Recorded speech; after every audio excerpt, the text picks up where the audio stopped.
Welcome back to Coding Game Winter Challenge 2024. We're doing it in Python.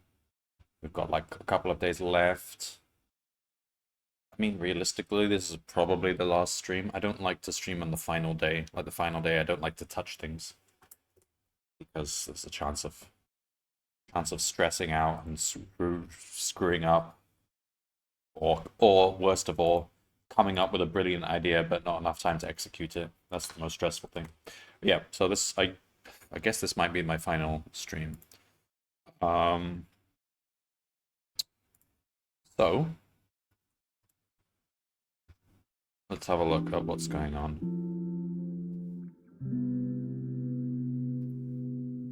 So we are rank 433 in gold.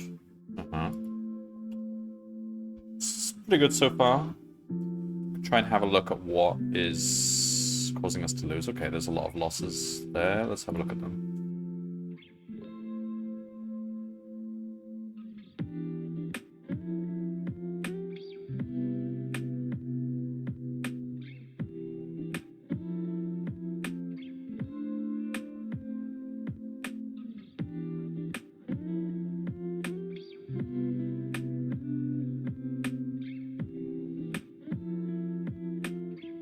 So, why? Oh, I'm blue. Oh, okay, okay.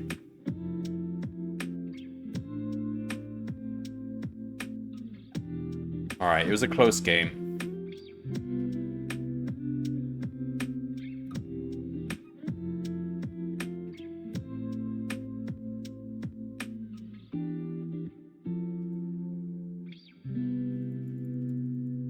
I don't think there's really any fault here. It was just a close game. Alright. I want to find some games where there's a very obvious flaw. Hello, Dark Slayer. Doing good, thanks. Probably my final stream of this coding game thing.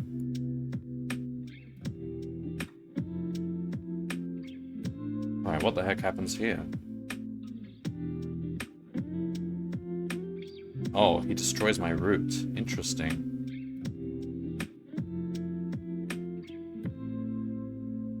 Not much I can do about that. Well, I suppose I need to defend my route, but...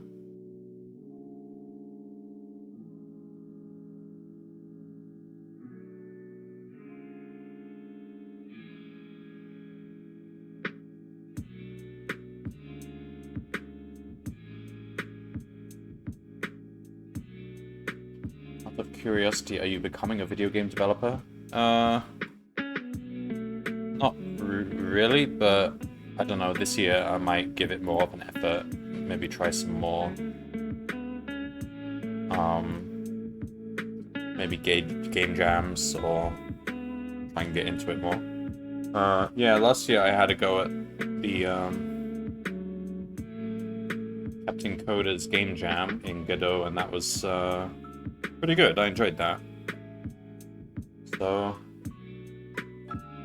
yeah, I might do some more game dev related things this year. Oh, that's something I try.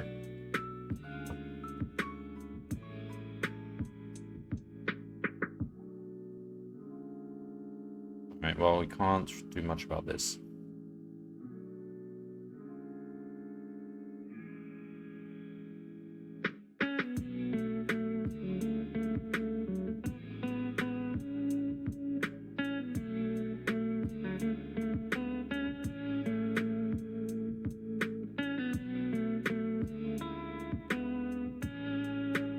I looked in your channel while you were working on developing something while I was playing Bloodborne, but also listening to you at the same time. You mean recently? Like the other day? The last few days I've been doing this coding game.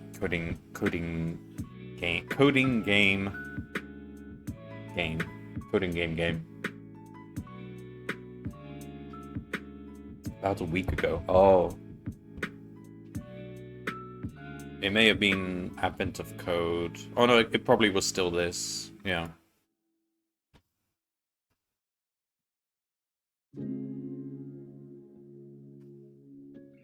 Okay, so...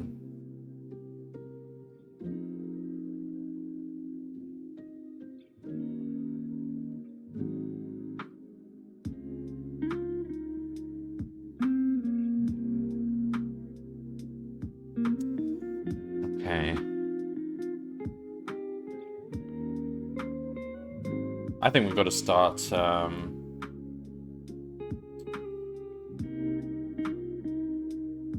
doing a lot of mathematics. Maybe. I haven't really done much mathematics for this. I did a lot of mathematics for Heaven of Code. This one's mostly just like breadth first search algorithms. Okay, so I'm not sure what to do now because okay, we've got like one day left. I don't want to start anything that will take several days to develop. I want to look for things I can improve. Let's have a look at my to-dos because okay, this one's scoring. That's a pretty good one.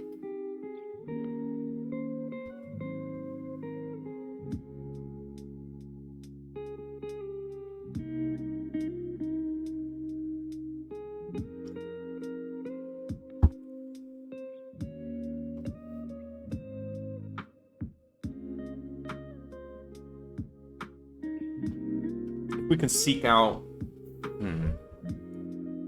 We want to go for.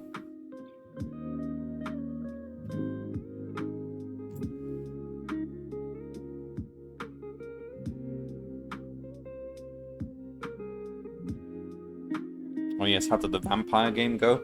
Yeah, I finished the vampire game. Yeah, it was alright.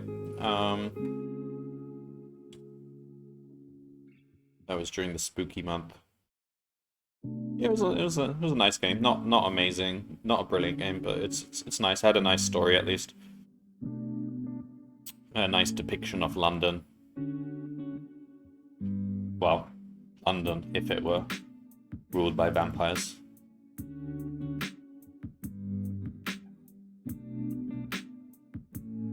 Were you looking for a vampire game like Castlevania, you know, like the PS3 version? Castlevania, I've watched people play it. It's not really my kind of genre, like 2D platformer or hack and slash type games. But I like some of the lore behind it and some of the like the weapons and inventory and stuff. It seems pretty cool, but I never really played Castlevania myself. There's supposed to be a TV series, isn't there? Apparently it's quite good. I've never seen it.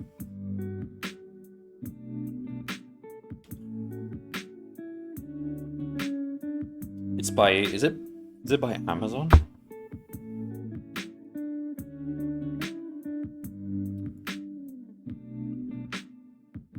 Alright, so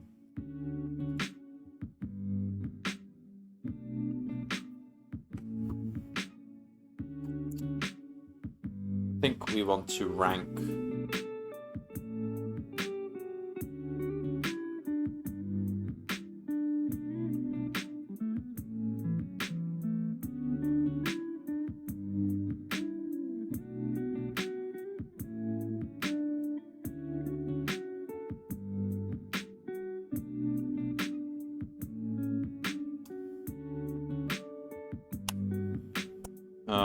okay, so that's one thing we can do. We can always target the organs which have the largest subtrees. State-based BFS using protein, income, and storage. Oh man, this is a task that'll take more than a day to do. I don't really want to do it. Honestly, part of me wants to just pack up and finish here because I'm kind of happy with this rank. We'll see if we can add some things. It might not be a long stream. Sorry if I'm causing you stress. No, not at all. I'm always happy to talk about video games. I don't know anything about Bloodborne. The only thing I've seen about Bloodborne is the demake. The demake of Bloodborne, but I haven't even seen the actual Bloodborne. It's like a demake for the PS1 engine.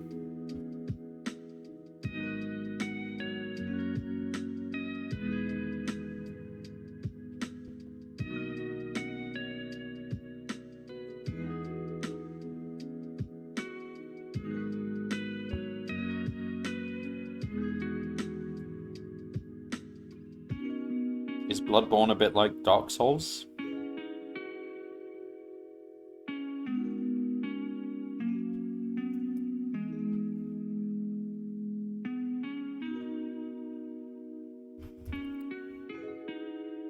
Interesting. One of these days I'm gonna have to play Dark Souls. I mean, it's not my kind of game. I don't like things which have precise timing or rely on you dying a lot to learn how to get past bosses and stuff. But it's a piece of video game history at the same time. And I feel like I just have to play it to actually call myself a gamer. One of these days. Well, there's a remaster, isn't there? Is it good?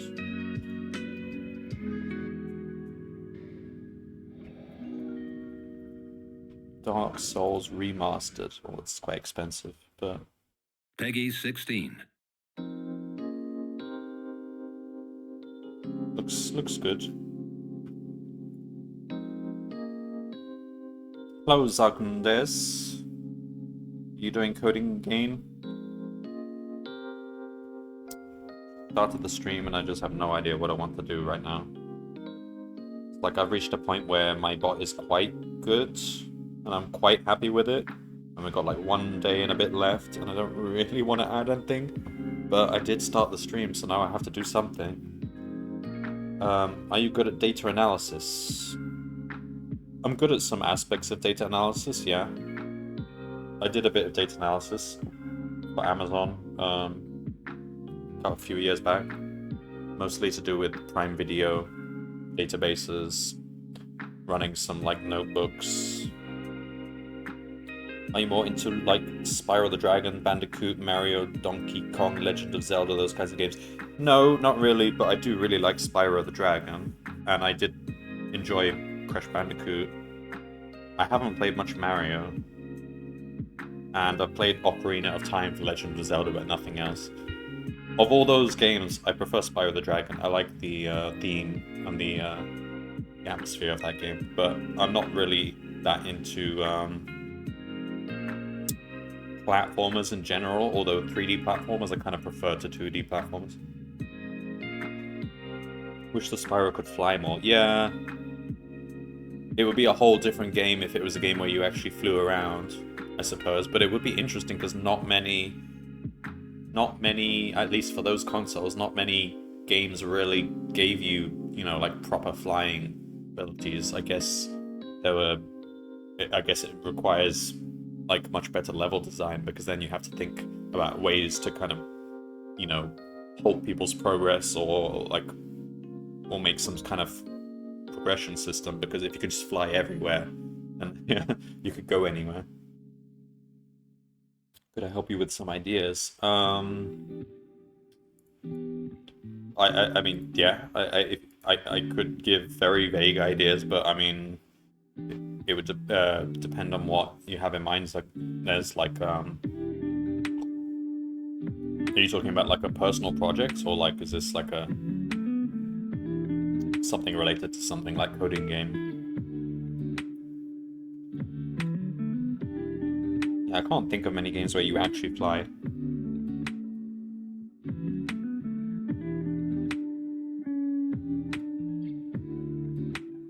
Alright, so I think today I will try this enemy organs thing. Well, the thing is, usually there's only one enemy to attack, so... Oh, you know what we should try? No, not this. We should try sporing, because that's an important... That's an important mechanic, and I've not actually used it. Basically what I'm saying is games that are simpler, that don't have to be so complicated, but they are fun, and when they are complicated like this, it kind of takes the fun sometimes out of it. Because these days games are nothing but competition, it seems like, on the newer ones.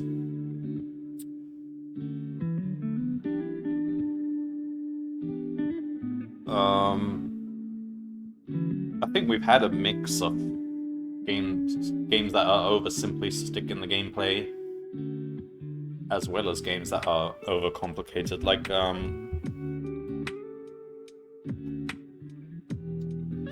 Like some examples, like Witcher 3, for example, is a fantastic game and has a really great story, but the gameplay is actually kind of bad and kind of simple, and I hate the way the potions work.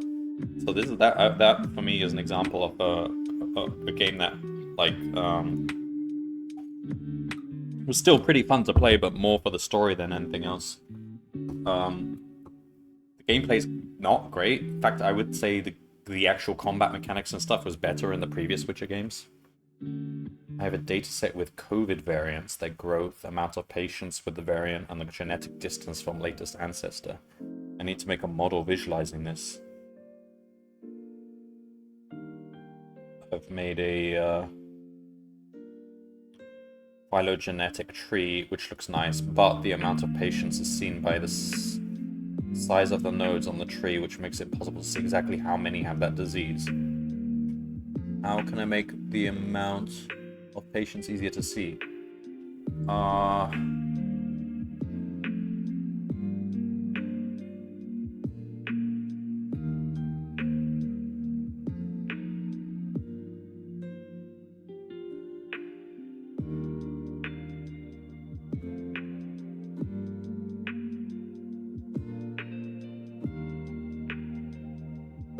So this is more of a visualization question, right? So you have all the data you're trying to...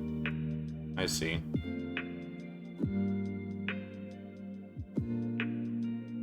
Are you using a program to visualize it? Like, have you tried something like GraphViz? Because I think GraphViz has quite a lot of options, which some of which are used by bioinformaticians or bioscientists for this kind of thing. Julia. I don't have any ideas. I haven't really played much with visualization tools. I mean, my only experience is with GraphViz, and I remember you can do some cool things with GraphViz, such as making kind of almost like animations where the graph grows and things kind of spread out, and that was quite useful for like genetic stuff or bioscience stuff. But other than that, I don't really have any ideas. Like, I haven't played with many of those tools.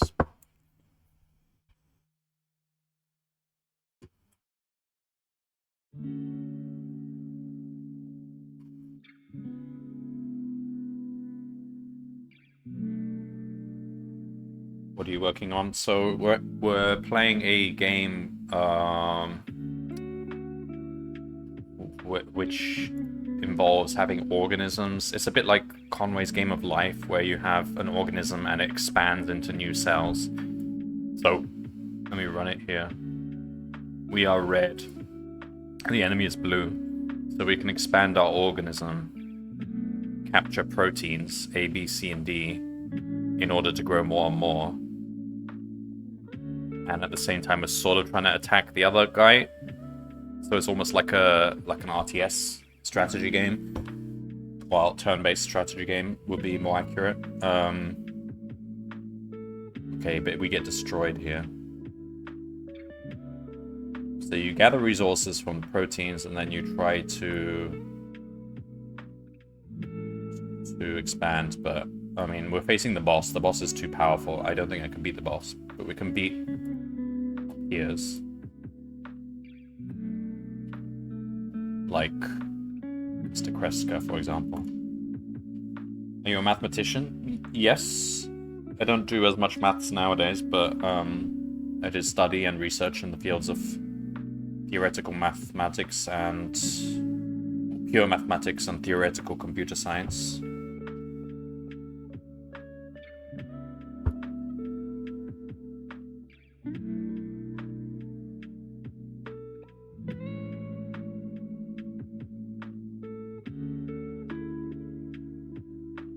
Yeah, so we have no hope of beating the boss. We could try playing against Kreska, though. Let's try this.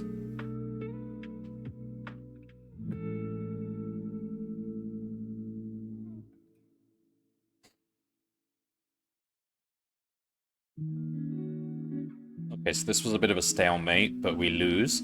Why did we lose?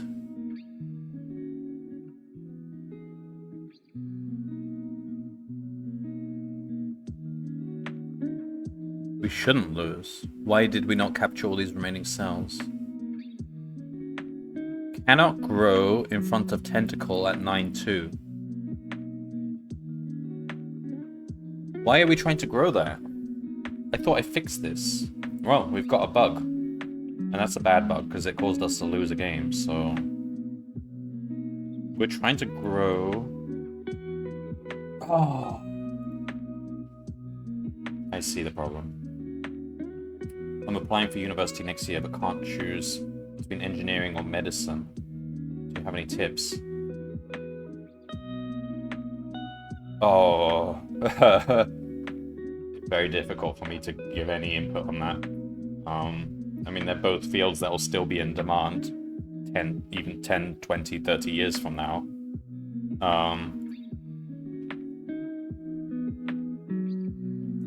I mean, usually the best decision is what you enjoy more, because people who don't enjoy the thing they go into have a higher likelihood of like dropping out or switching subjects or something, but I can't give you any tips on the decision. It's impossible for me to know. All I know is engineering needs good mathematics skills and medicine needs good chemistry skills. And if you've got both of them, then that just makes the decision even harder, I guess.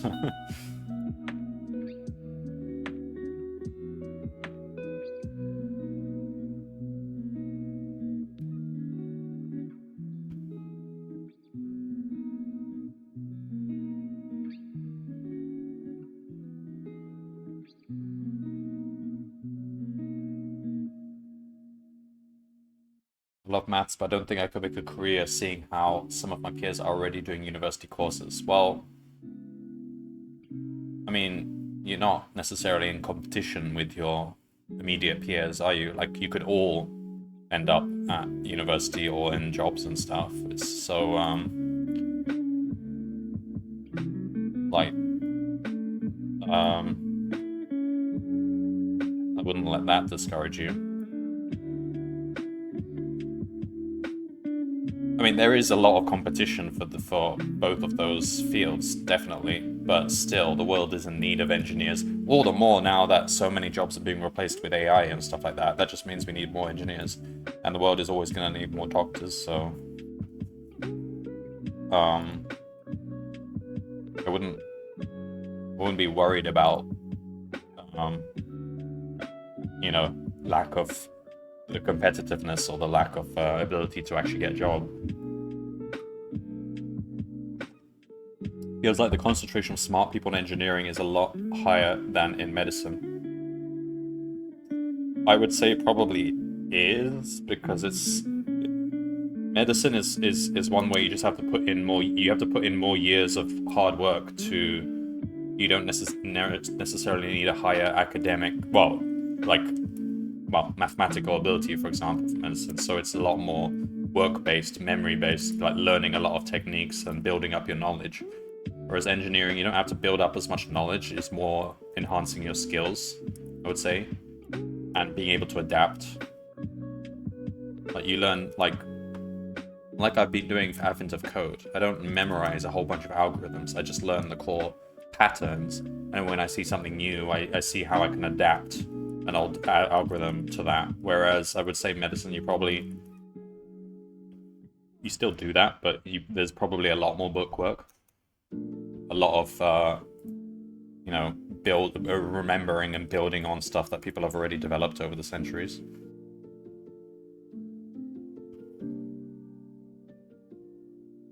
I think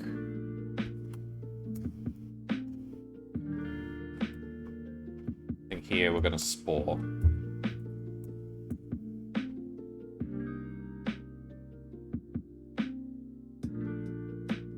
Wait, no, we're not gonna spore yet. We need to fix this bug. I need to find out why.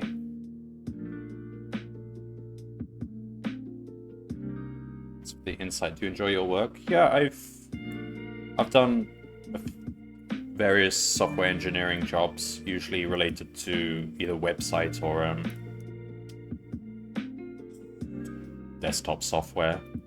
I've generally enjoyed it, yeah. I think it's like in my field, in mathematics, normally people either went into finance, and most people went into finance, and relatively few people went into coding or programming or technology stuff. I was one of the minority that went to technology, so I didn't get paid as much as the people who went into finance, but I think the people who went into finance seemed much less happy. They were stressed. They would work like 6 or 7 days a week. They would be so stressed. Like, I think I dodged a bullet there. Screw working in finance. Do your colleagues seem to enjoy their work? Within the tech field? Yeah, I think they did.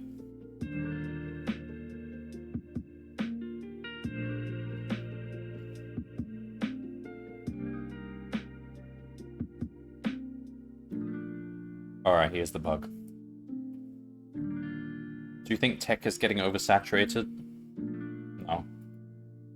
I mean, in small locations, maybe small cities, maybe it's getting oversaturated, but that's more that's more of a geographical issue, isn't it? I don't think the field as a whole is getting oversaturated. I think there's always more tech people needed. If anything, we don't have enough, and you know, more and more jobs are getting replaced with tech. And many jobs should be replaced by tech. Like, there's many dangerous jobs or jobs that no one really enjoys doing that it's just better to have computers do it. So I think we always need more tech people.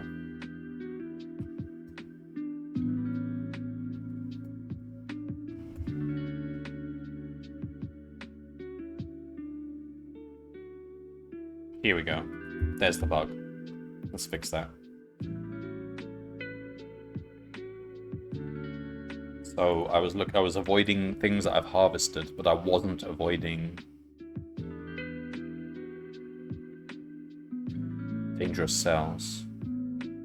Now do we win? No. But we did better. That's the important thing. We did better.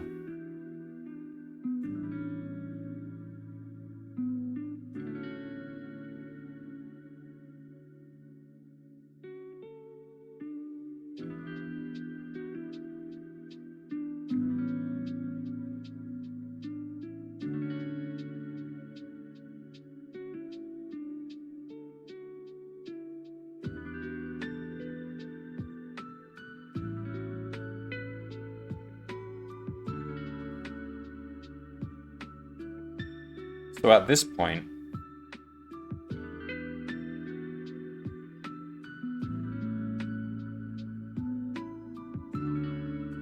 we probably want to just go just grow onto the proteins. Because, I mean, why not? It'll get us more cells. How do I tell them to do that?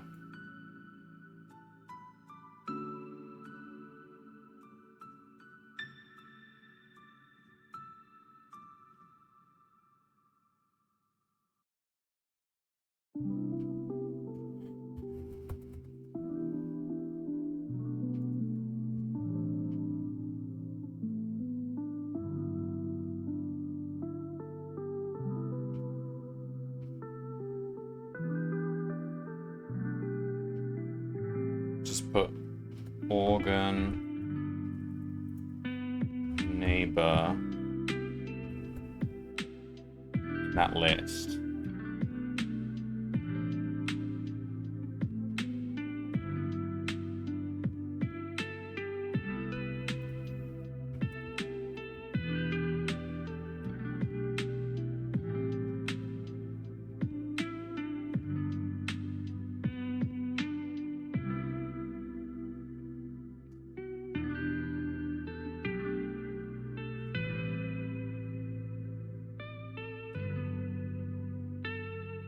Equals. Alright, see you later, Darkslayer. Lambda E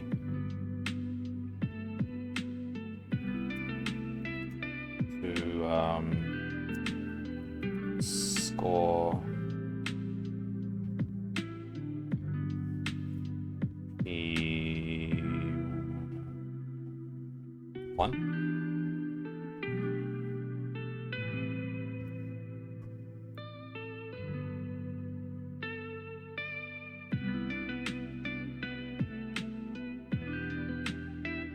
Danger. What did I call it? Danger spots. Why didn't I call it danger zone? Come on, we're gonna call it danger zone. Danger zone.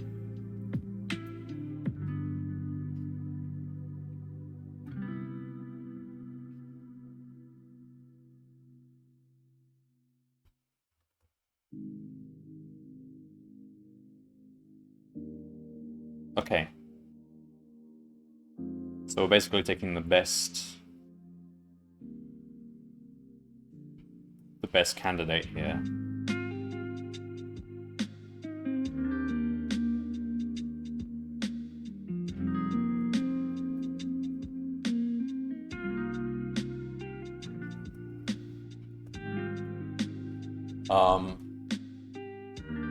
Return.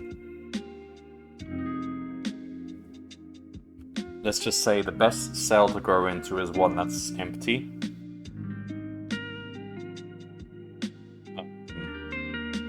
Self.grid.get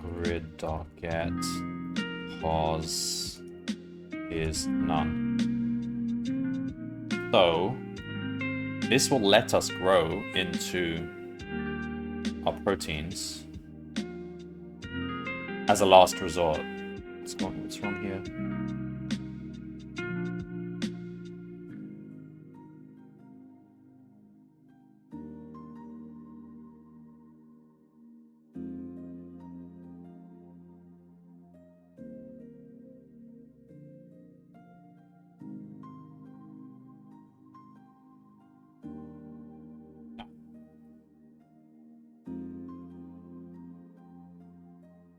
So now we should see us filling the board. When there's nothing left we can do. There we go. 54 to 64. Not bad, not bad. It's better than what it was before. Try another seed. So then that might fix some issues where we're being blocked by proteins. Interesting, we win that one.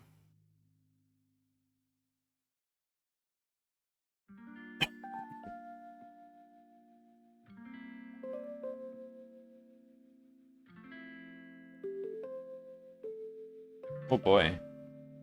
We have quite a good aggressive, like, attack strategy here.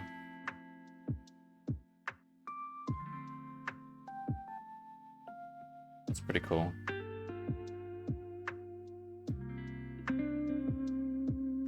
And I think in those situations where we get trapped, this change that we just made now will fix that, because it will let us walk over the proteins and find new ones.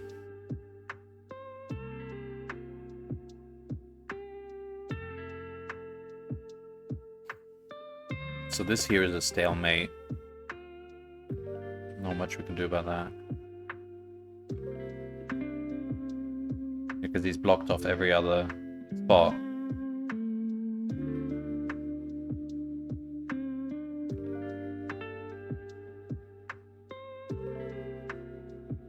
Alright, I think that was a good change we just made. Maybe we should just submit it and see. That might actually improve. Because I think a lot of games we lost because of that. Getting trapped in tight spaces. So that might actually... Like this, for example. Oh, this is a prime example. So before, I would have harvested these and I wouldn't have left. Like if I harvest the bee, I can't get out. Now, when we get trapped, we'll start growing over the proteins and then get new ones. See?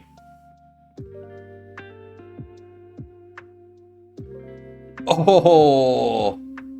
It was a tie, but they won on proteins, so that was close.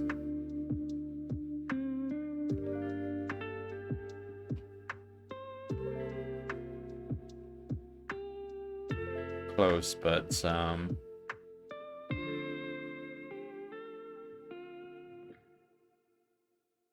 that's pretty cool. Alright, let's submit that. I actually think that might improve our rank.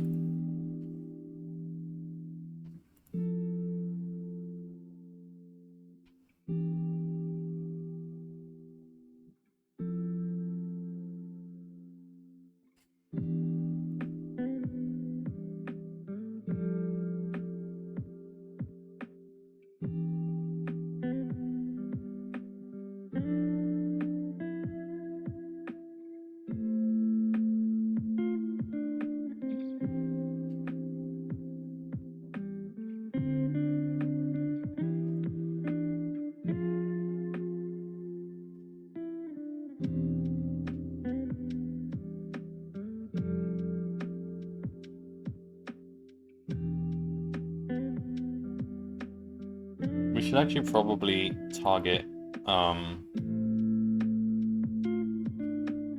tentacles, not harvesters more, because they're the bigger threats.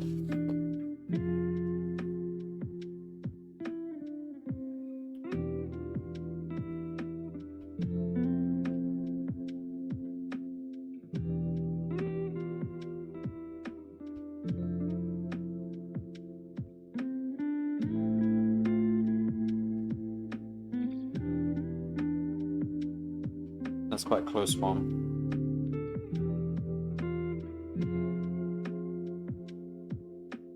In fact, let's submit that as well, because I don't know why we're going for harvesters anymore. Oh, it's because of an obscure game where taking the harvester one, but I don't see any reason to do that. Just go for the tentacles. Alright, so sporing. What the heck are we gonna do about this? This is a tricky one. So I reckon our first move really should just be to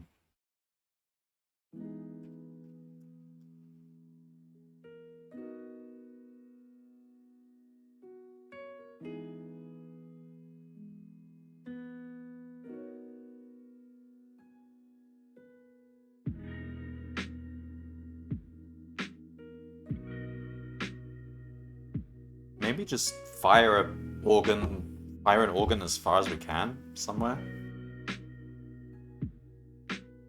Just pick a location that's just really far away.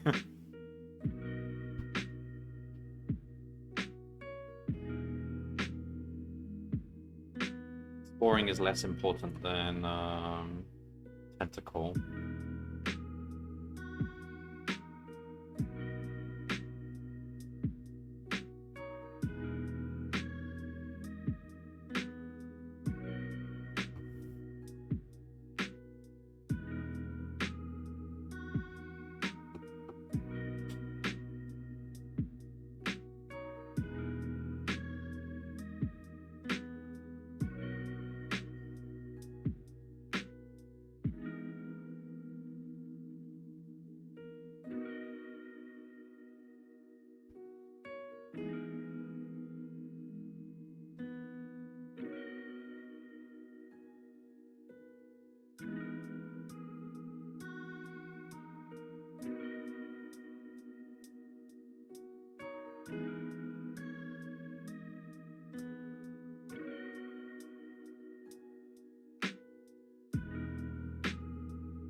So games like this I'm kind of happy with, even though we're losing, because I mean, we put up a good fight, and it seems like a decent attempt.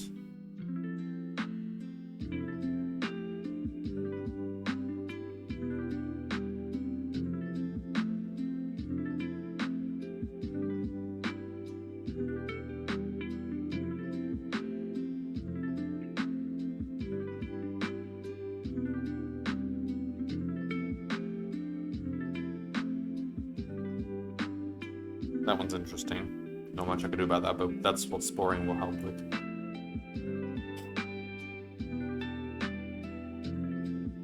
So here, I think we should be using total income, not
Okay, just go through all the incomes of each organism, add them all up.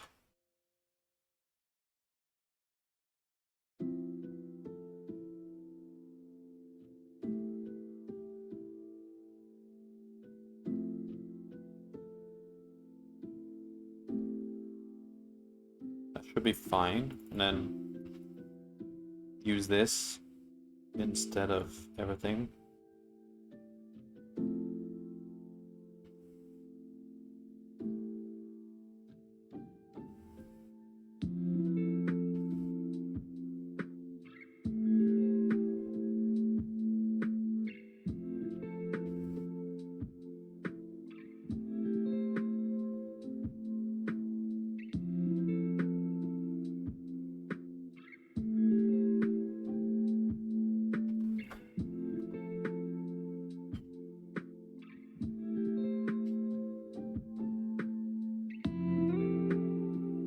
Unsupported operand type int and protein. What? Self.income, o.root ID, or o in.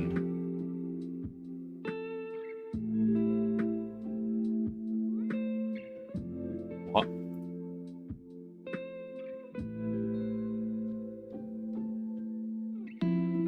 Int and protein.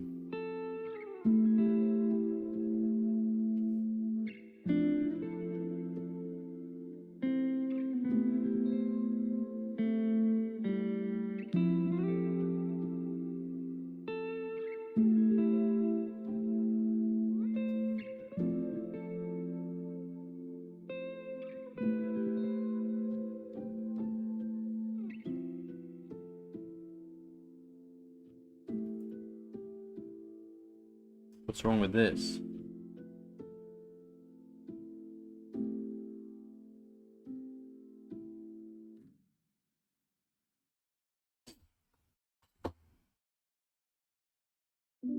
Let's log self.income.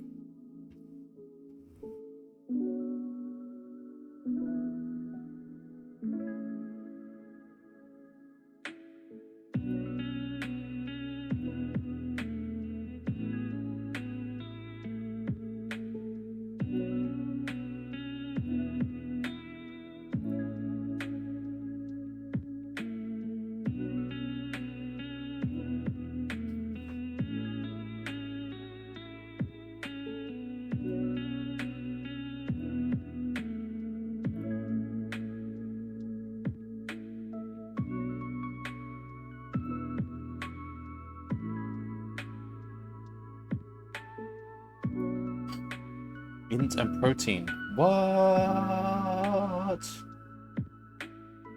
Oh, I think some...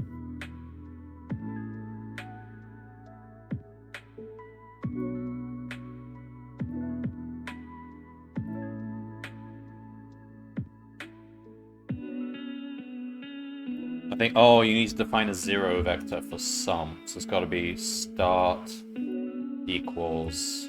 Oh, yeah, it's a reduce. So we need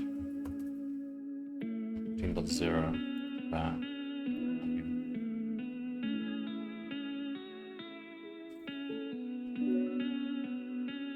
Generated expression must be parenthesized. Ah, of course, yeah, okay.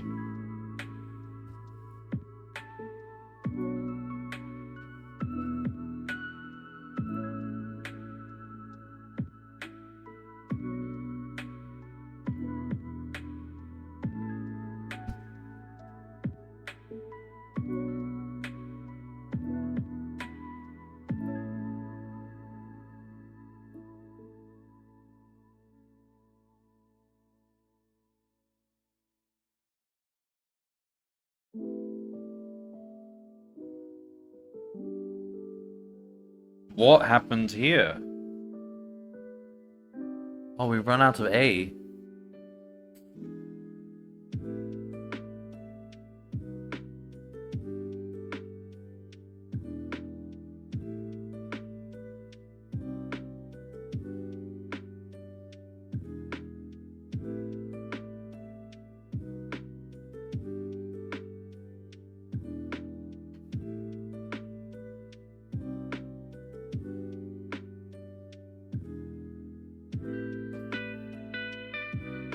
is nasty.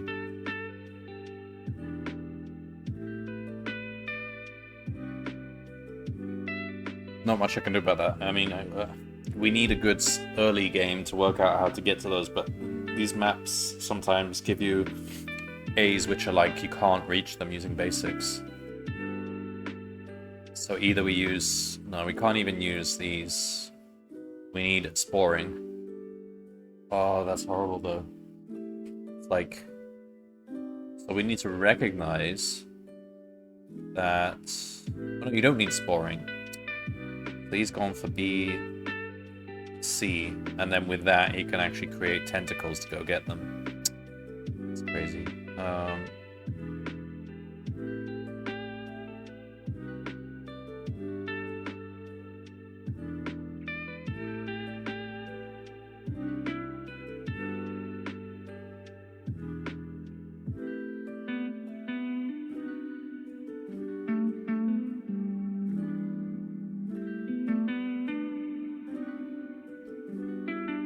Interesting. There is a way we could solve this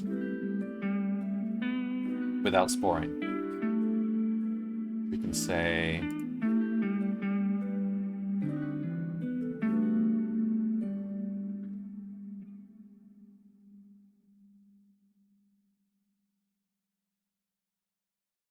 If...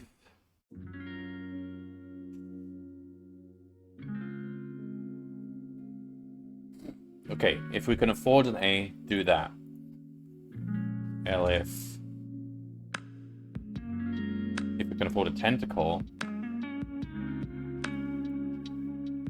do that instead.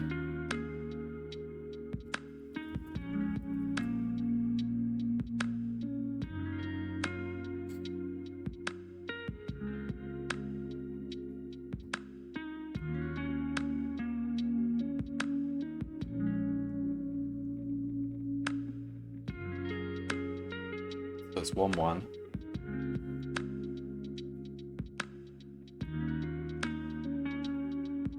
Direction equals next step minus, and then pause. Okay, try that then.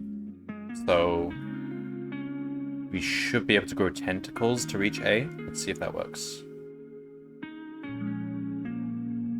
Yes! Oh man, he destroys us. But still, we got out of the lock. Why are we not going for B?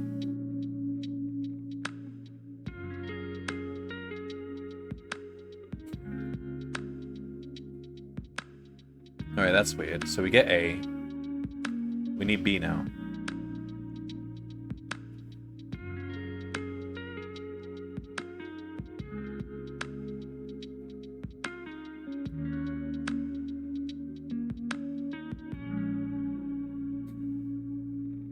Oh, I see. We're out of C.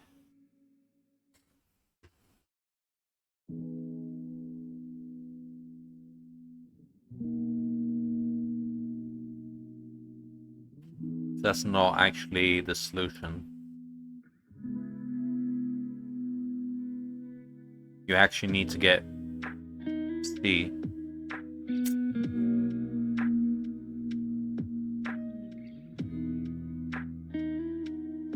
That's a tricky one to solve, but I think that's a good next step.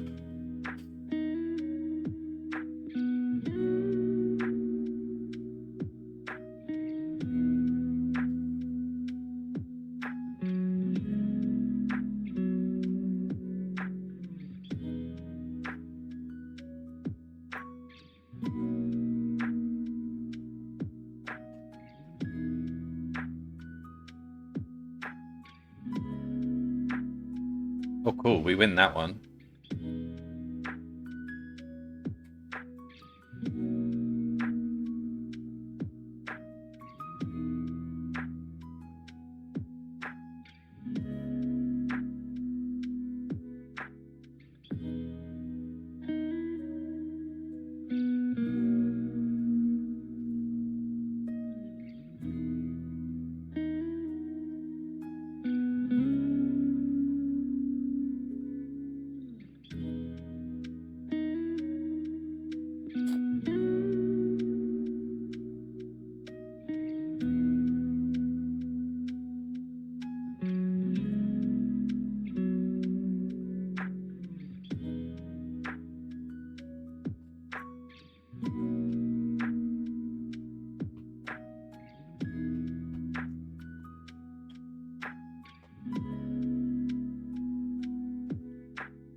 Alright, when do we want to spore? Now, usually, if people are going to spore, they usually do it as the first couple of moves. The thing is, I'm worried that might mean I've run out of resources, and I don't have a smart enough logic to camp for that. So maybe I only do it once we've harvested the 3 core ingredients, A, B, and C.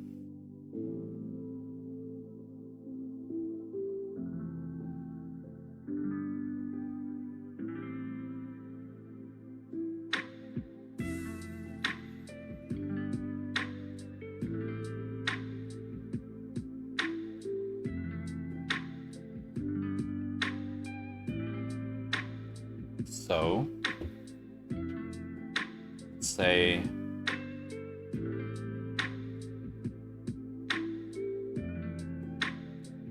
after we do harvest, we just want to secure the harvest, and then after we do that, we can maybe spore.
I don't know how we want to do this.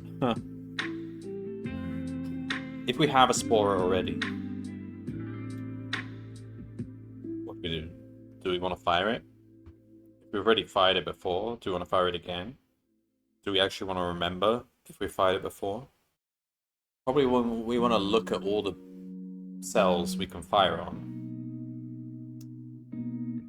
and see which is kind of furthest away from like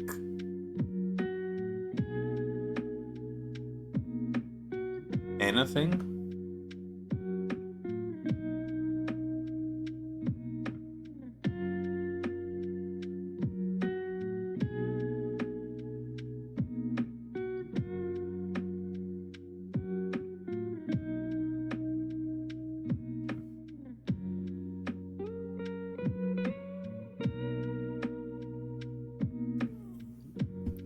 So to spore,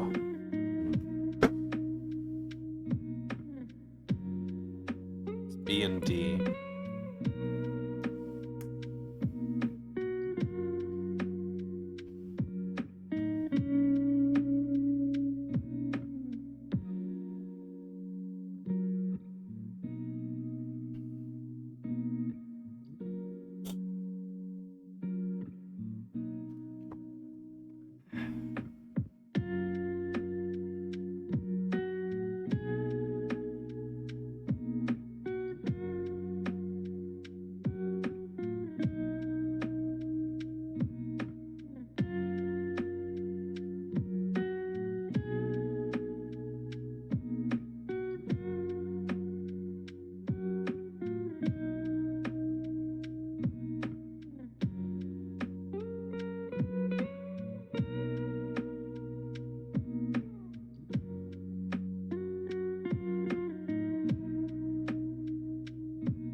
Let's try this then.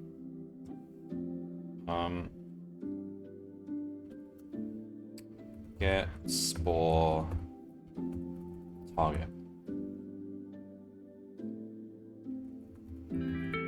So this is given a spore, we're just going to see what target. We basically want to look at the furthest space and see if it's viable.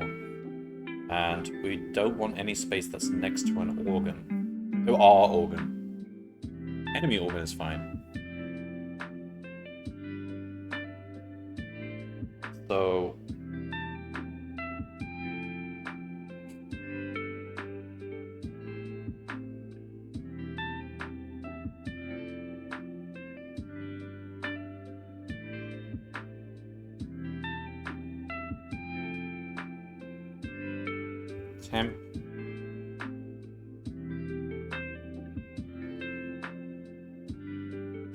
temp equals spora.pause plus spora.direction if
Alright, well, okay, so if it's an obstacle or something, if not self.grid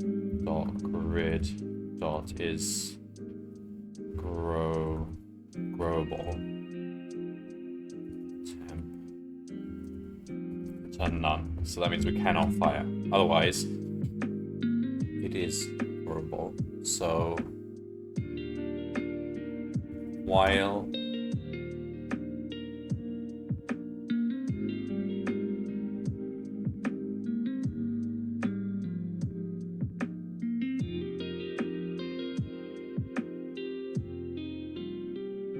it is growable.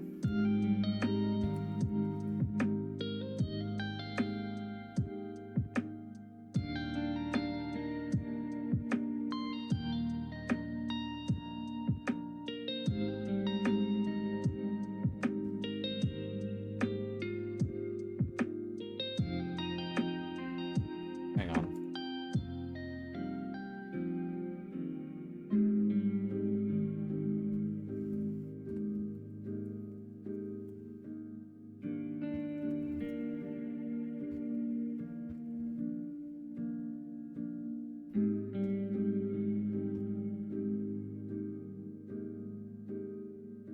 So while this is growable, we want to do temp equals next temp plus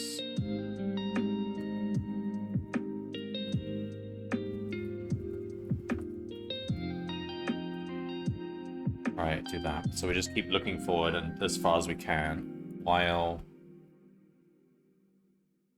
self.grid.is in bounds.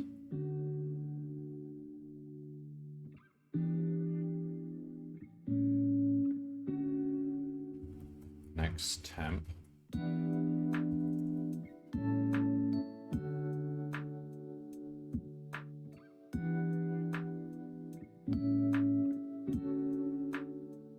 So when we do this, temp should be the last viable space, the furthest away. Alright.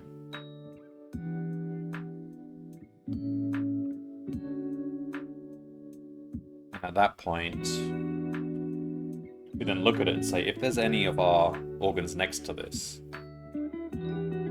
we don't like it because we've already got an organism there. Why make another one? So for neighbor in self.grid.get neighbors of temp,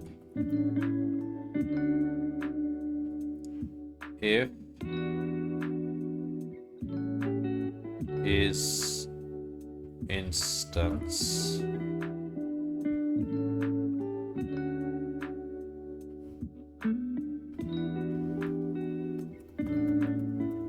if it's an organ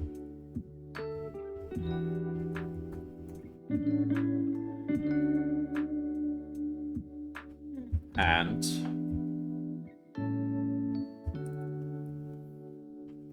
owner is me, then we don't like this spot, so return none. So if we get this far, we just return temp. That's where we'll just plot the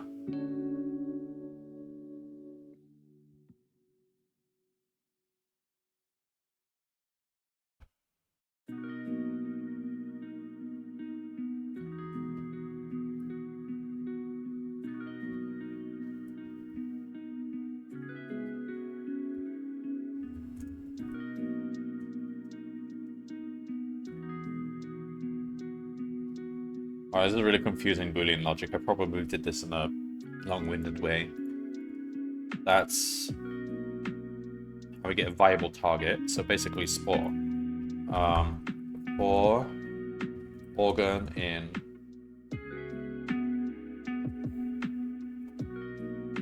organism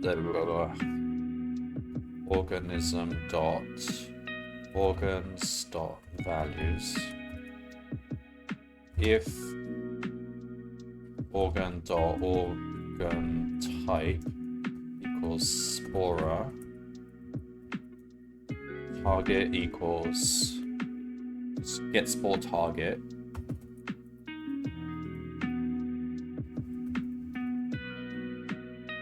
of organ. So we get the target, and now look at it and say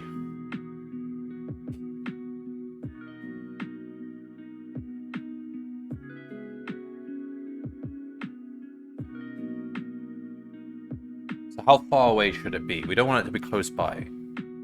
Like, if we were to plop a spore there, there's no point putting it next door because that's just like pointless. We don't want it to be 2 spaces away either, really. 1, 2, 3. 3 spaces might be alright. If target dot dist organ dot pos is less than or equal to 2, continue. We want at least 3 spaces away. Dot dist.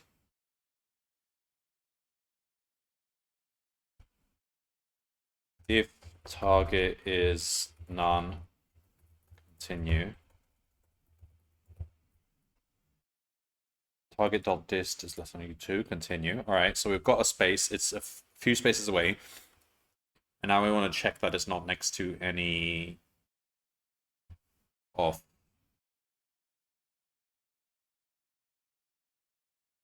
We already did that. We checked. It's not near any of our. Oh, if target in the void, continue, because that's like dangerous cells.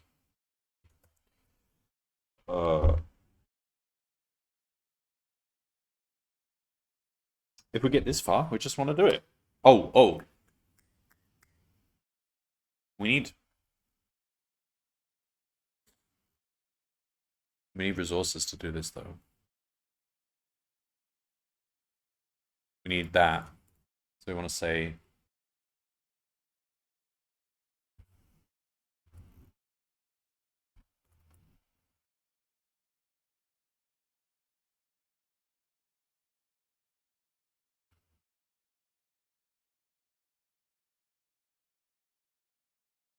We want to basically do... It's going to be...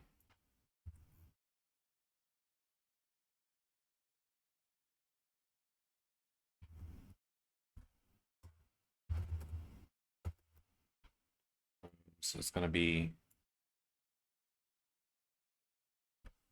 organ, target, root? How does this even work? Spore. Oh, it's spore. Create a new root. Oh, we need a new method here.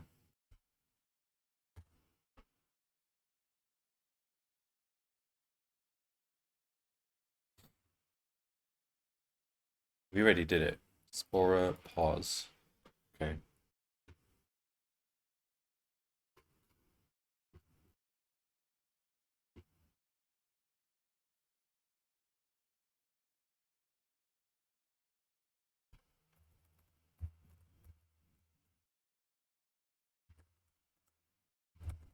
Like that.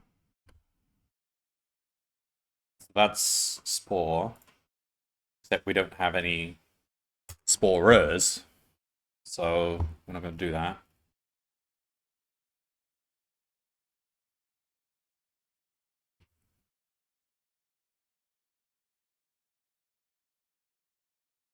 Okay.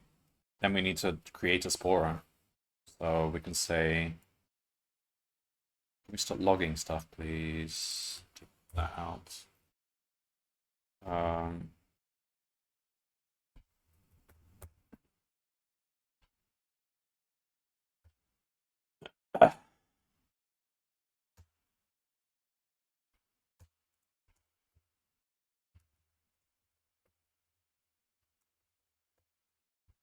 It's going to be like...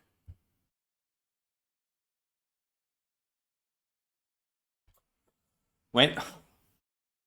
I don't know when we want to do this.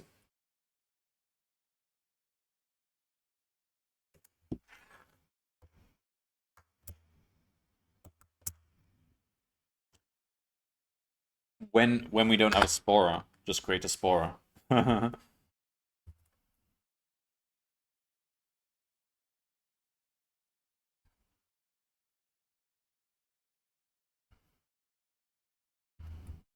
So we definitely need... So we need that much for the root and that much extra for the sporer. So do it like that. So if we can afford it, if any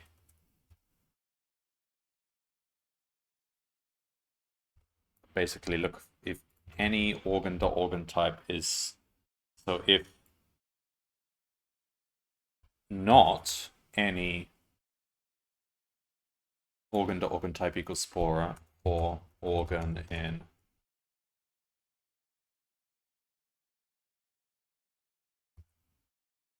organism.values. So basically saying if we don't have a sporer, we'll create one and only one. I think that's a good compromise because I don't know, otherwise it'll just keep making sporers and I don't see the point in doing that. So if we don't have any sporer yet, I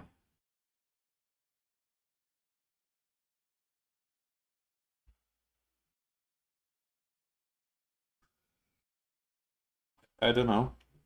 Should we just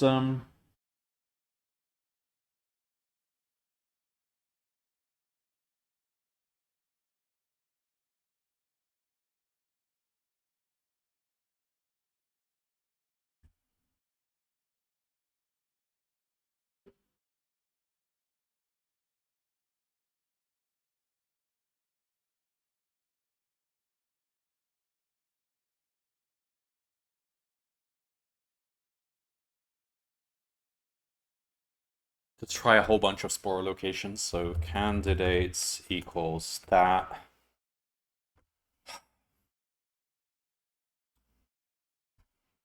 4, and then we just have to go through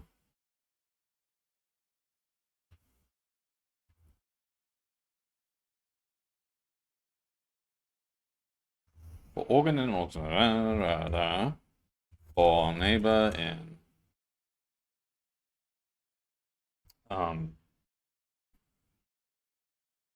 self.grid.get neighbors organ.pos.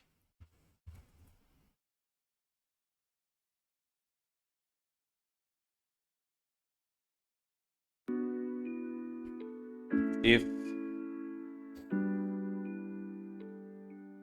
self.grid.get neighbor, so self.grid. Is growable neighbor and neighbor not in a void.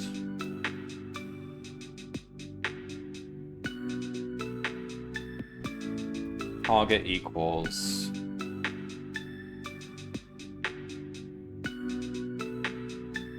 okay, we'll say for direction in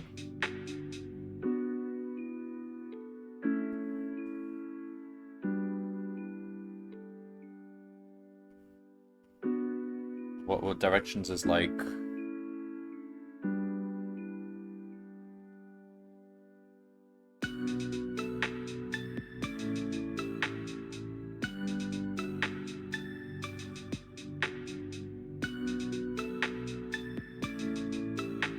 oh, I see. Okay. Do like from direction in map of protein dot from car to maybe northeast southwest. Target equals get spore target.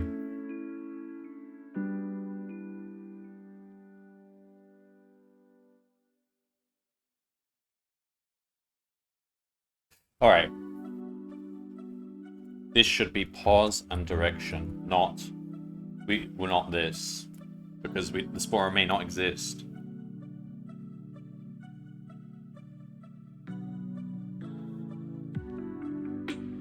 Where it's a hypothetical spore.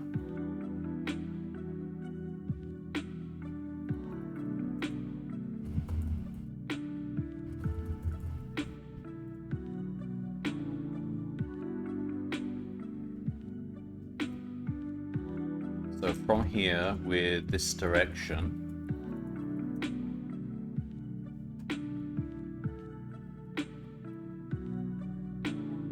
if target is not none, so we've actually got a valid target, then we're going to put it in the candidates. So we're going to say candidates.append. It'll just be like the organ we grow from, the neighbor we grow into, the direction, and the target. Okay, and then if candidates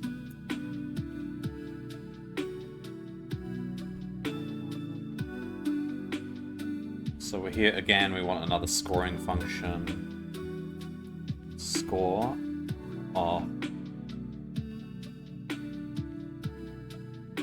pause for a given organ and a given target, return, let's say the distance between the two. Organ.pause.dist target. Just choose the spot which will actually result in the furthest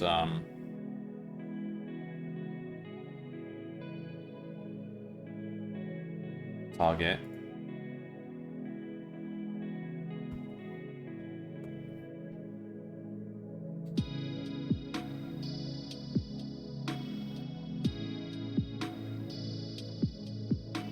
So we say organ neighbor direction target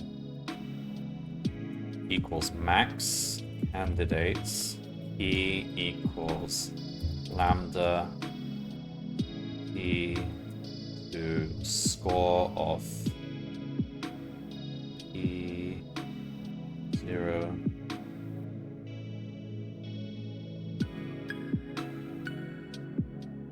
and E3.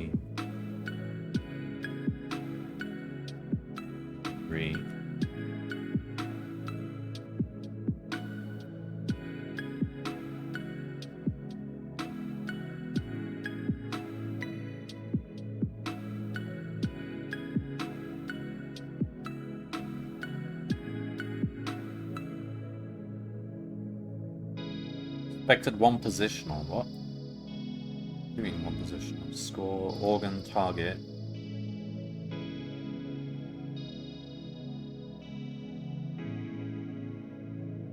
That's fine. And we want to grow.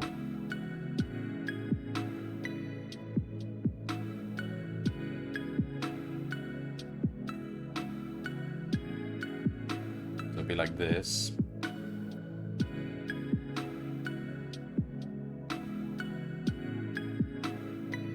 So it'll be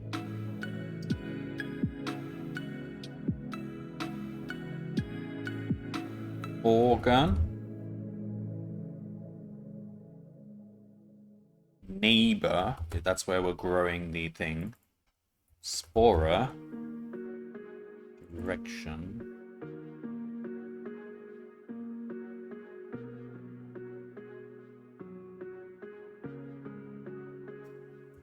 turn. Alright, this is a whole bunch of stuff. Is this actually gonna work? Let's try this. So the idea is, if our organism doesn't have a spora yet, we grow one in the position whose target would error n.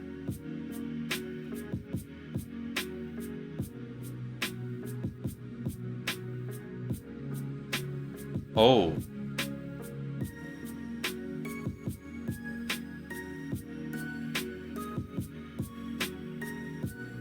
Get from compass. Oh my god.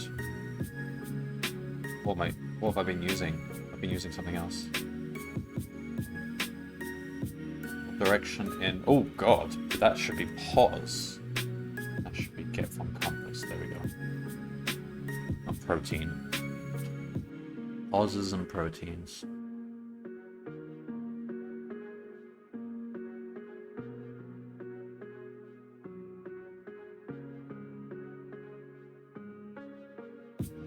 Bloody hell. Okay, what happens?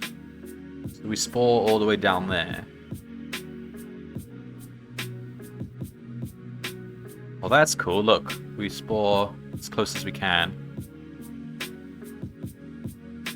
Oh my god.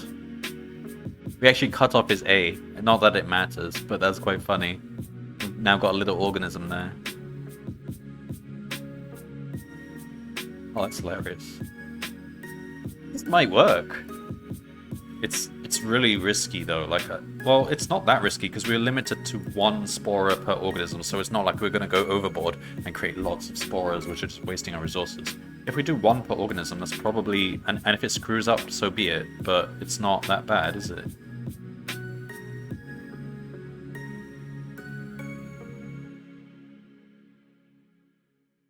A, B, B, and then we spore down there just for the fun of it. Why not? And now we're growing like 2 tentacles at once. Oh my god, that's so cool. Let's see how this works.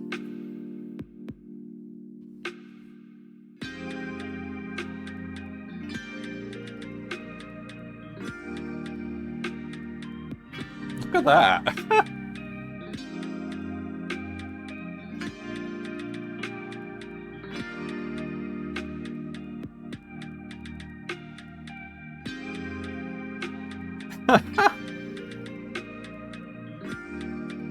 What? Hello, Kefla. Are you doing coding game? This is like, now that I've given we've created a self-replicating organism now. Each organism wants to create a new organism, so that one spawns a new one, that one spawns a new one. Yeah, that's pretty cool.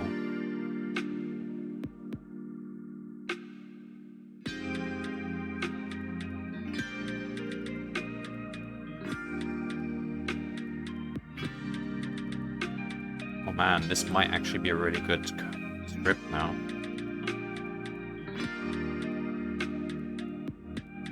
Cannot grow a tentacle, not enough proteins. What?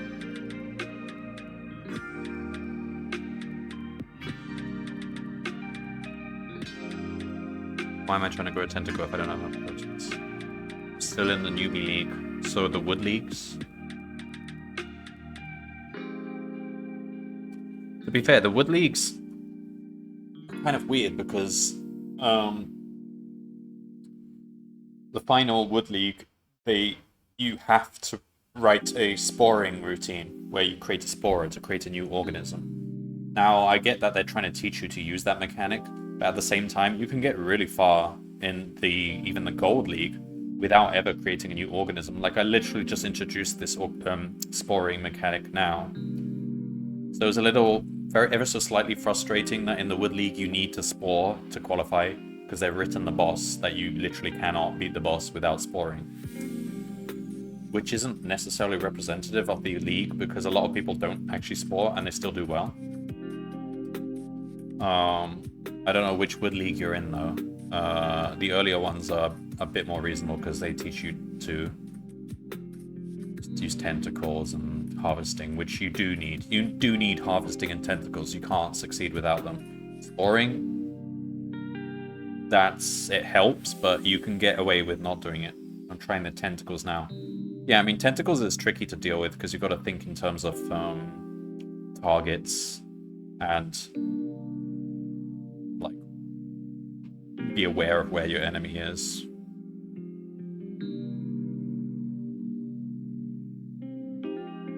Oh, I like this one now. Let's try submitting it then.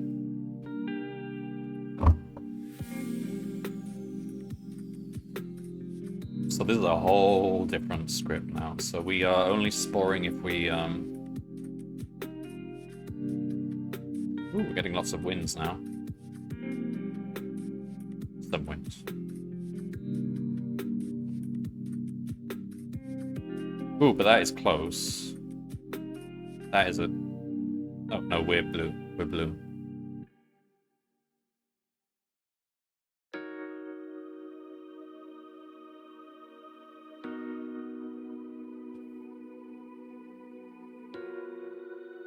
Interesting. I reckon we now want to start getting D, because D is needed for more sporing. So let's turn that on.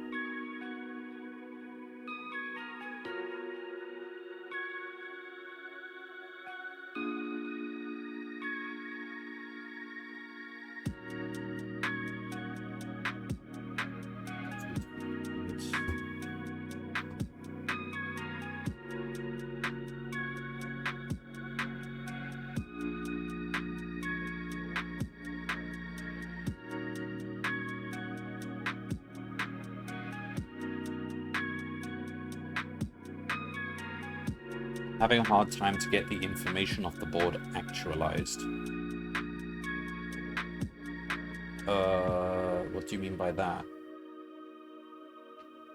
You're talking about the description or the time to get the information off the board? Or just handling all the data from your inputs?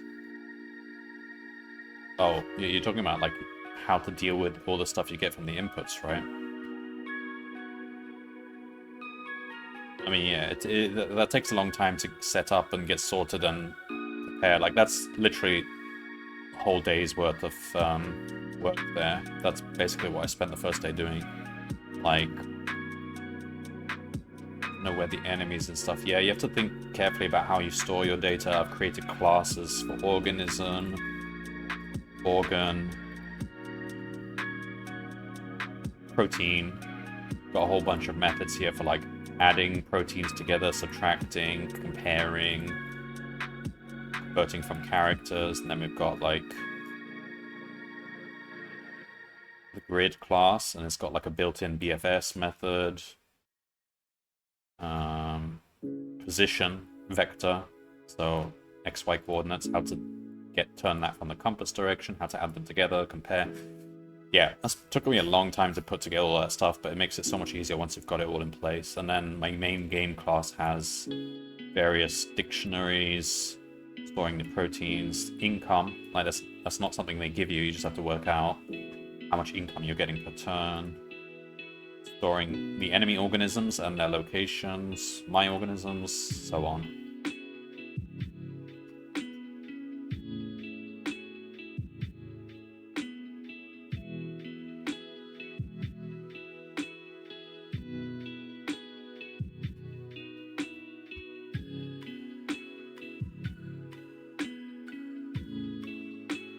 But yeah, like one of the things you really need to do is just make lots of classes. It helps just making each concept or just like entity in the game. If you can make a class for it, you might as well make a class for it if it stores attributes like an ID, a set of organs which belong to it, so on. Yeah, because one organism here stores a list of all its organs which belong to it. That's pretty important, because then you know which organs belong to which organism. Or if you just want to give a command to one organism, that's only storing his organs and no other organs. And then during my like logic phase, like I often iterate through that list of organs which belong to one organism.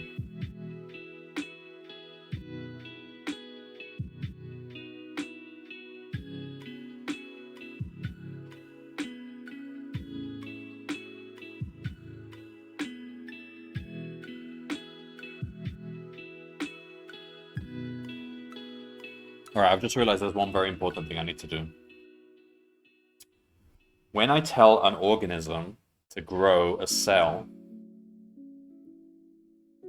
I need to subtract the protein cost from my stored variable, which is telling me how much protein I have, because the next organism will be using the original protein count from the input, but it'll be wrong because I've just spent some of that. So we need to update.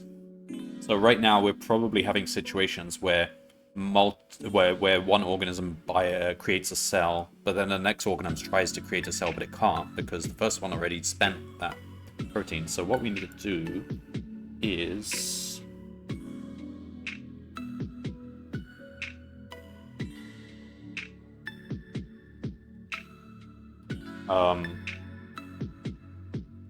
subtract the costs. Okay, so if organ type equals basic self.my protein, subtract, it's going to be 1 0 0 0. Also, I've made protein into a vector.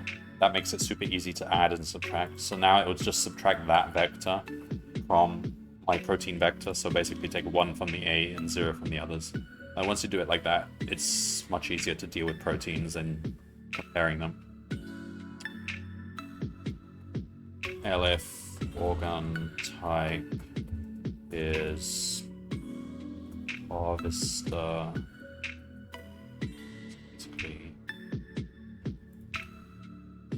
It's going to be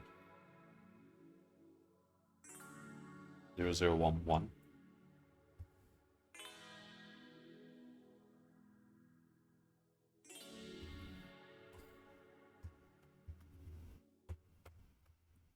So harvester and tentacle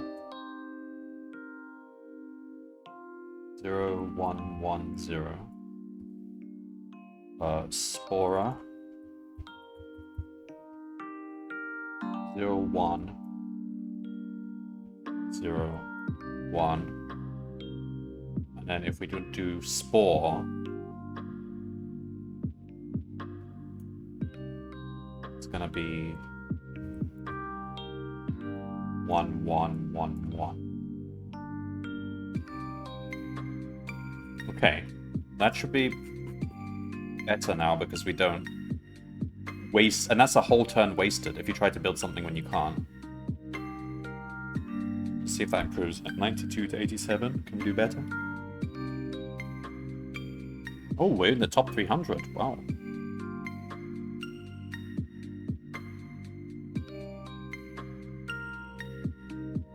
To 87. Same. Okay, that's fine. I mean, it takes a few.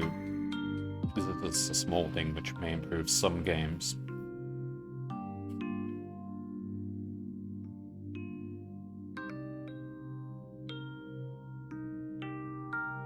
Ooh. This is a pure tie, isn't it? No, I think we win. Just.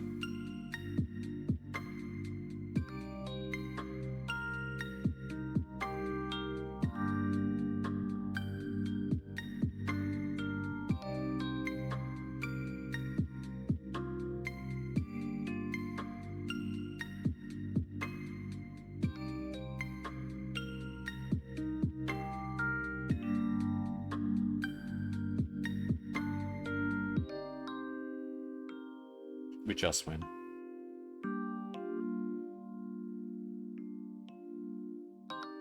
How is this going? Pretty good rank.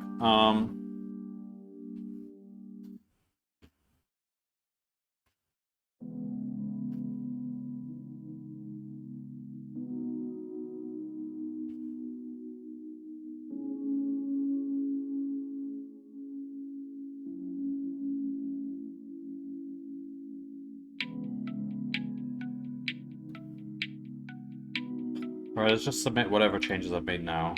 And now let's start thinking about...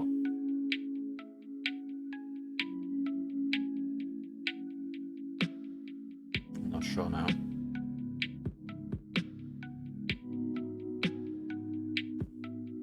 Alright, let's think about if we can see several enemy cells to attack, which one do we attack?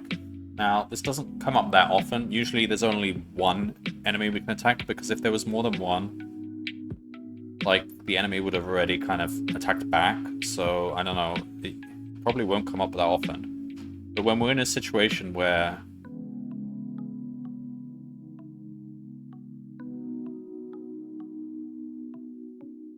I don't know.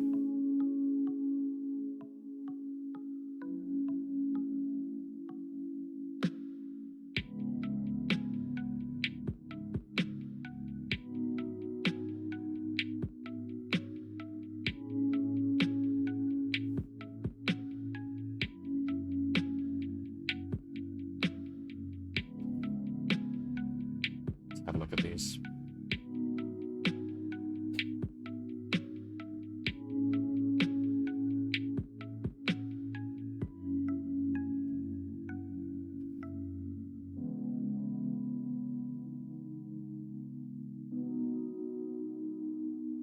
Ooh, okay. Looks like it's a close one there. See, these... Ah, well, there's a problem. This tree cannot grow a tentacle, not enough proteins. Why are we trying to grow a tentacle if we don't have enough proteins?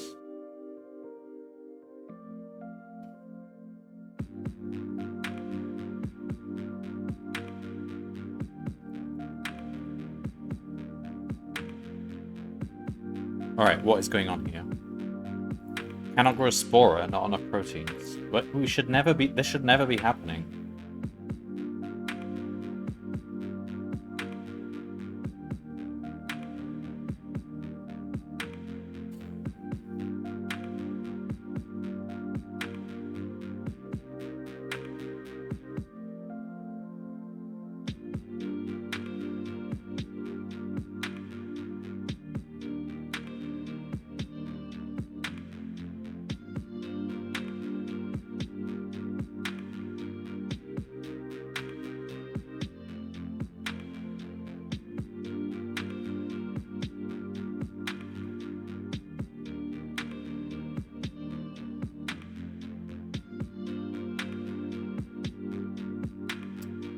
Interesting.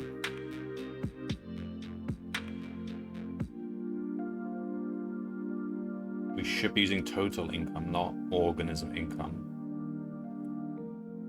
Hello, Bruce Malt.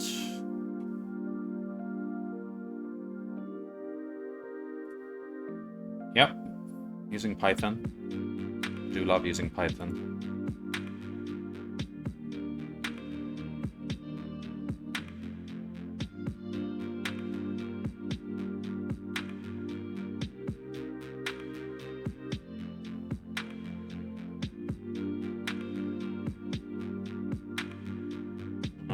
Okay, I see the problem.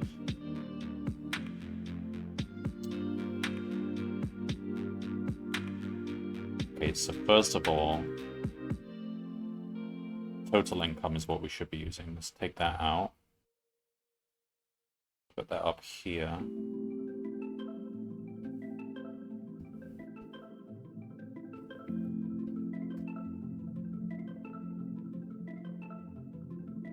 Alright, and use that.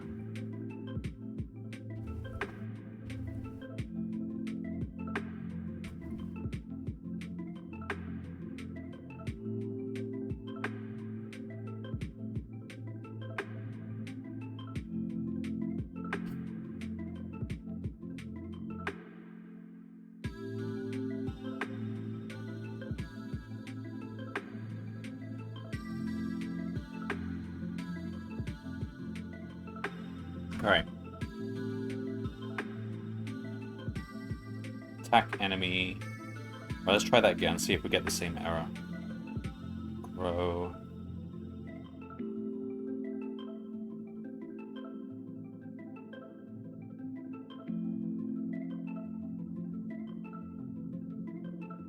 Really? I'm still trying to do it? Not enough proteins. What?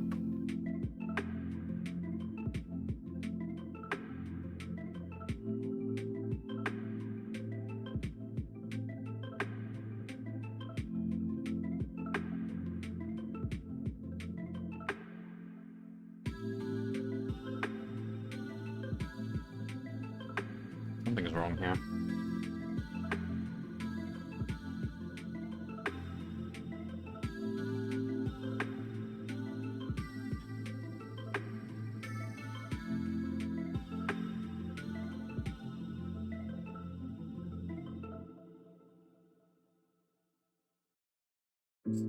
My protein.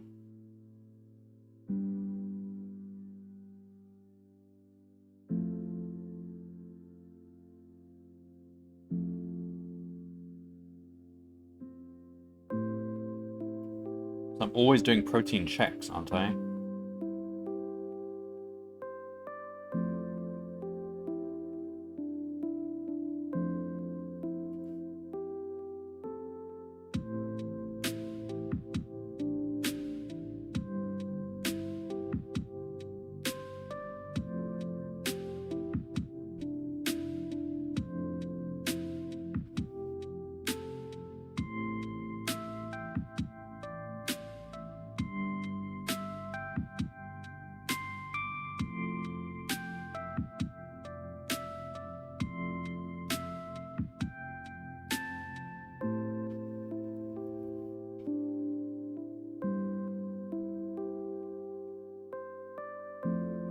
So the key is when we grow,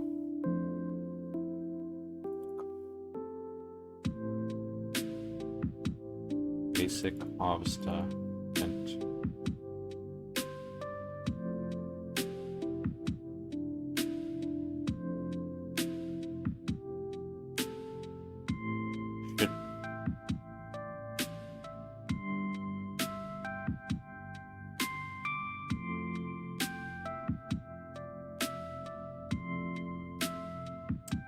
don't understand.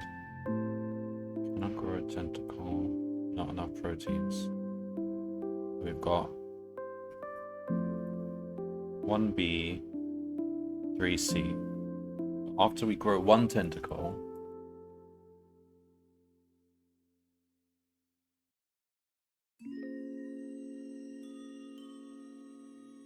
we should Let's do this. Log before self.my protein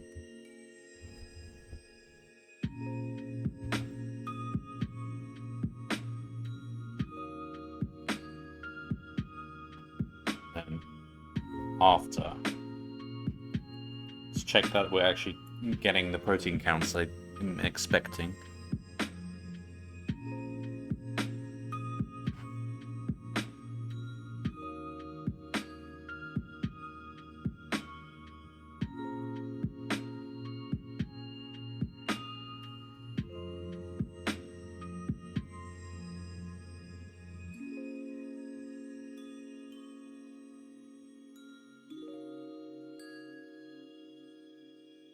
Huh?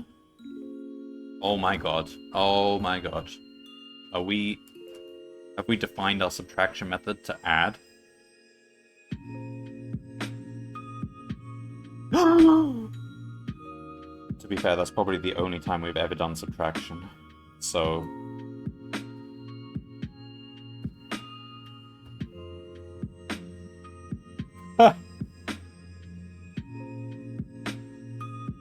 my subtraction method actually adds. I don't think we ever did any subtraction though. Yeah, that's not a thing you want to get wrong. Oh, that made it so much better. So much better. Then we don't waste time trying to grow things when we can't grow things. Like, look at that. We should actually submit that. That was a serious, potentially a serious bug.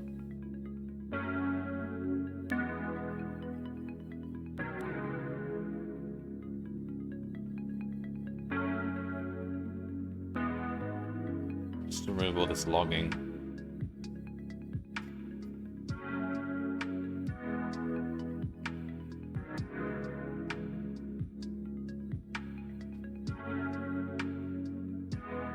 Okay, can we just remove logging statements that we just don't really use anymore? I believe we were adding.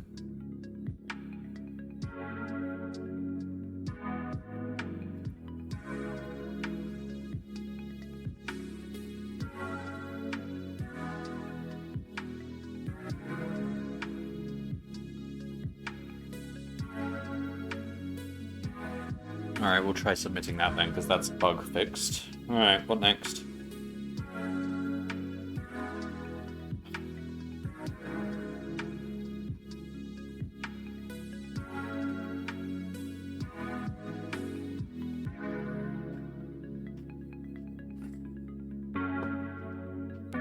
Kinda like my program now. I don't even want to fiddle with it anymore. I might just finish the stream early-ish. Like, the things I may like to do would take too long now. One thing I can do, though, is prioritize killing cell enemies with more children. But I just don't know how often that would come up. Is there a situation where it matters? Like, here we're always... Okay, so this actually it would come up precisely here. This is a good example. So, oh no, it doesn't. Okay, here. I can attack the enemy from this cell, or I can attack the enemy from this cell. What's the correct answer? The correct answer is to attack from this cell, because that kills him, and that also kills those two. But instead I attack from this cell, so I only kill one. We should have gone for this one. So yeah, we just found a case where we should be for that one, so let's try and fix that. And that will just kill him faster. And then here... Yeah, oof, that's wrong. Look at that. We could kill his root and destroy him altogether. Instead, we went for that one. We should have gone for that one. So you should always go for the enemy organ which has the most children. Okay. But we don't know that yet. We have to compute it. So let's keep this seed up. and try to fix that. So let's say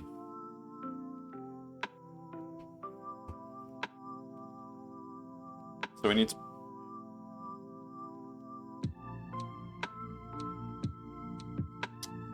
basically we need to build a tree.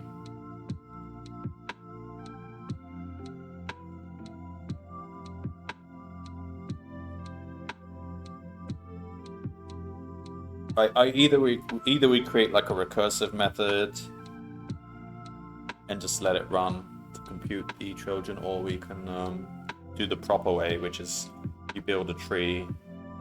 We don't need to use the tree, we're only using it so that we can find the numbers of children, but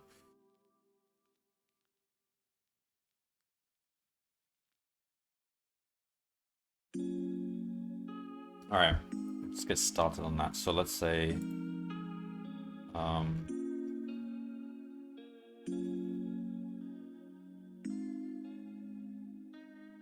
organ. So we're told their parents. We're not told the children, we're told their parents. So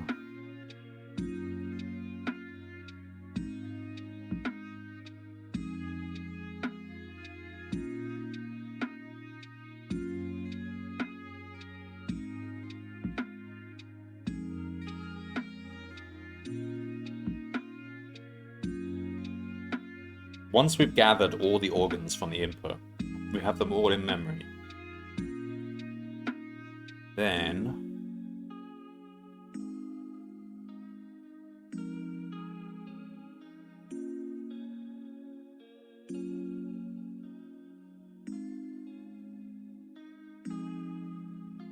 we can create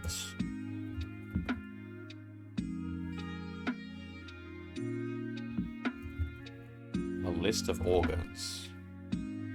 Well, you can't do this. Can't use a class within a... Well, you can't define a type. Well, we can do it without using the type hint. It doesn't like the type hint, but we can still do it. It's just going to be a list of any.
Alright.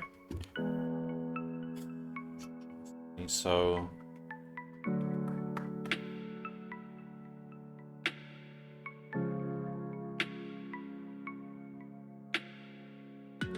after we've gathered all the organs together, let's do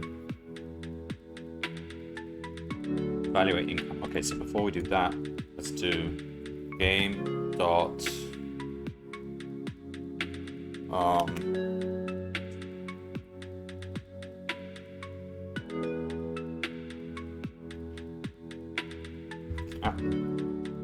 organ descendants.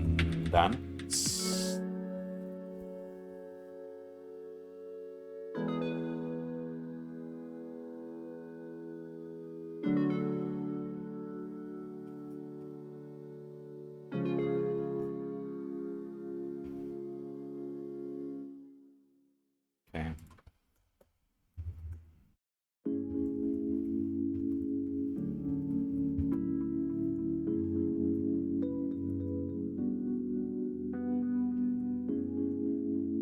Alright, so what we're basically, we're just going to build up a... just...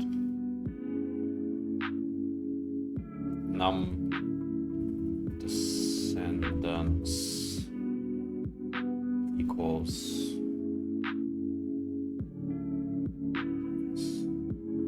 Why have I done equals? Should be type int. Should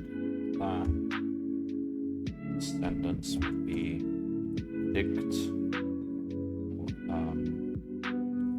organ to a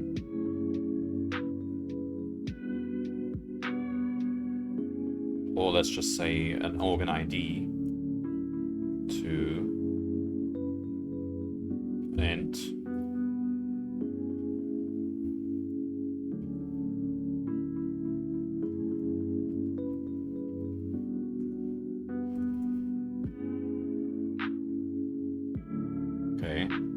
count organ descendants. So first we want to just populate all the children. So we want to say for organism in all organisms. So it's going to be self.my organisms plus self dot, so it's my organisms dot values plus self dot enemy organisms dot values.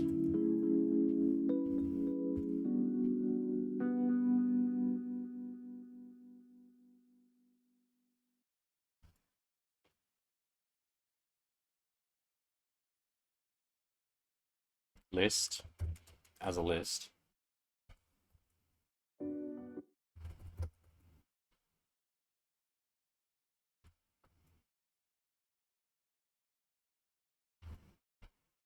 Okay. So for one organism, we do for organ in organism dot organs dot values. So we want to look at the parents. So we didn't actually define this.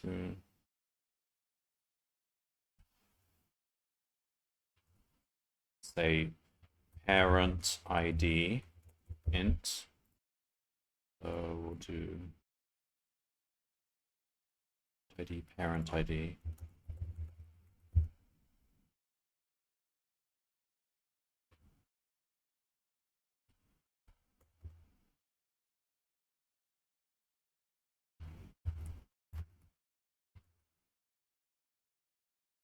Parent ID, and then we need to populate that. So we say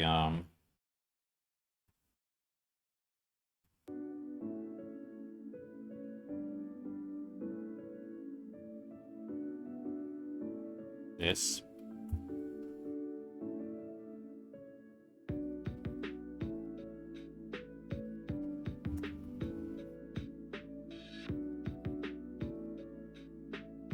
What's the parent ID of a root? -1?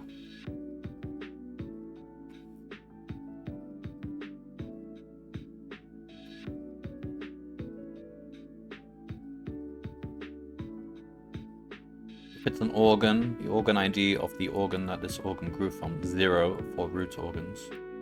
Okay, so 0 means nothing. Alright, so, okay, so.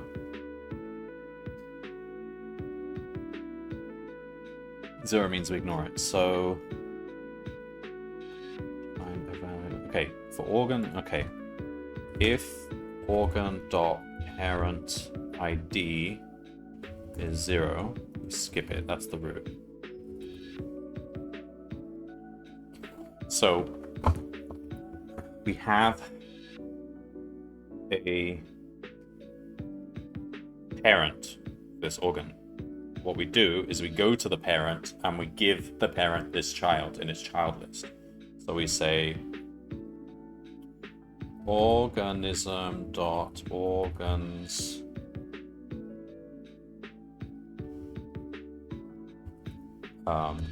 for this given parent ID, that is the parent organ. Dot children dot append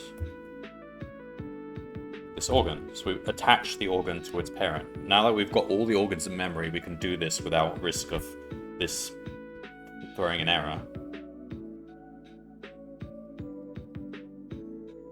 Okay, so we make one pass to do that. So that's a linear pass. And then the second pass, we can now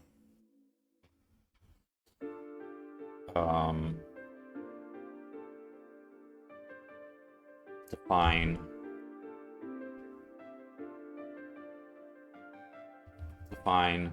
get num descendants for organ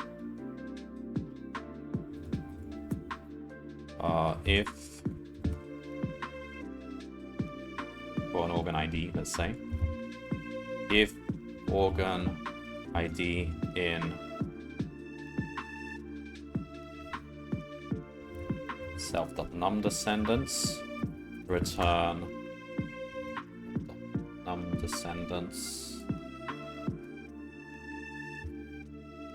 organ ID. So if we already know it, return it. Otherwise, result equals 0, or we can say return sum of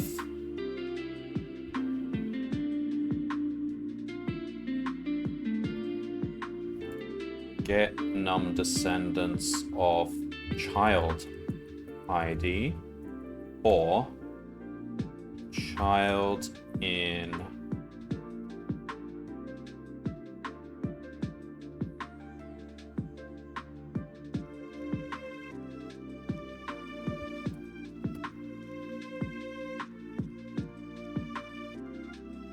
child ID in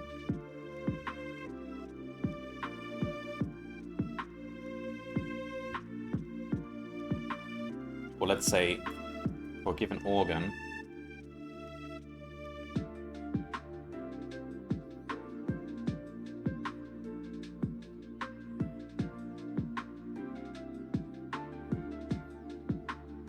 if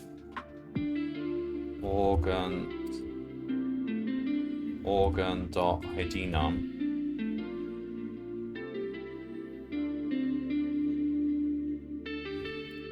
then we do that. Otherwise, return get num the sum of the descendants of each child. Are we talking about strict descendants? Because then we have to add the children themselves, don't we? So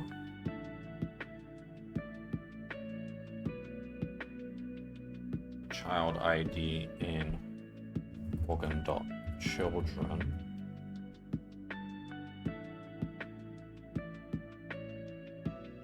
Wait, do we want to store the children as IDs, or do we want to store them as organs?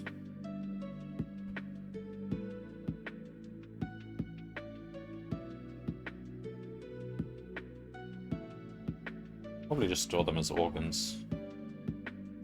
How are we putting them in? We'll put the organ in.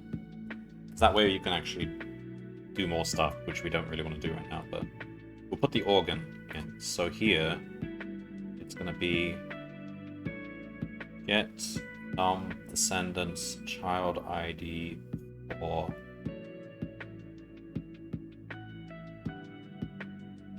it's going to be child dot ID num or child in organ.children. So you add all the individual descendants, but you add one for the child itself.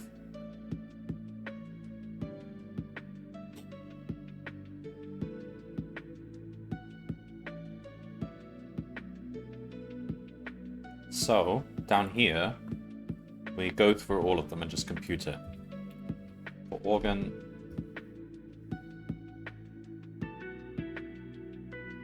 we just say, we just call this once. We don't use the value for anything. We just use the side effect.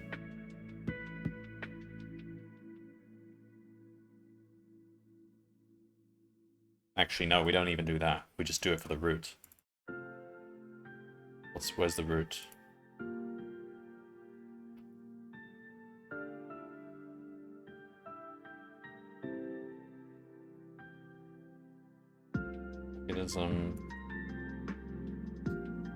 Organism dot root ID.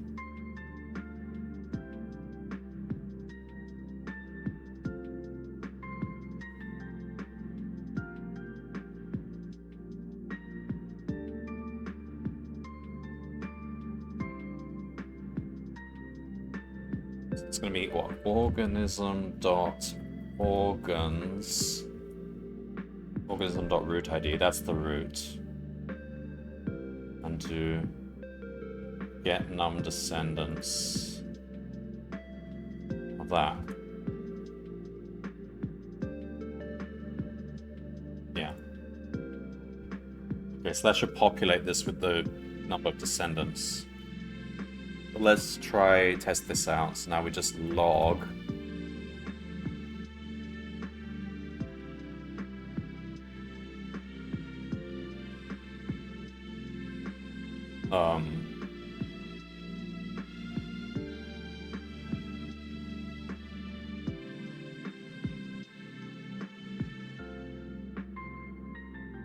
Log this, so it should build up.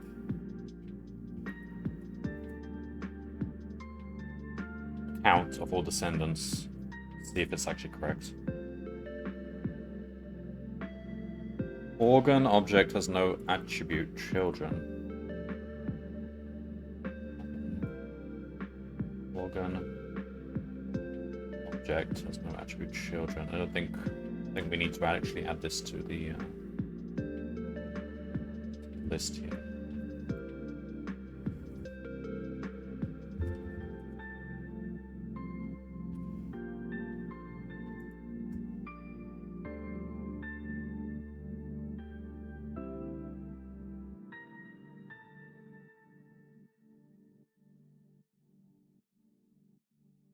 Int has no attribute ID now. What? Given organ. Oh. We're calling this on organs, so we need the child.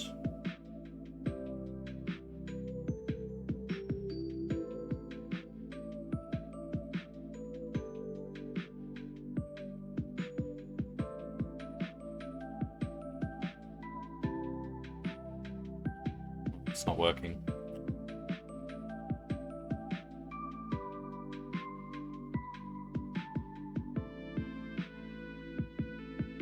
Get num descendants for an organ if organ.adnum in on that and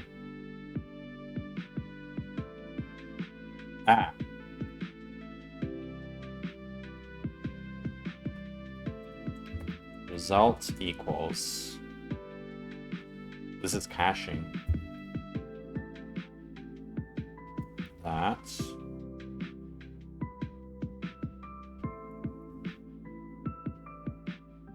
self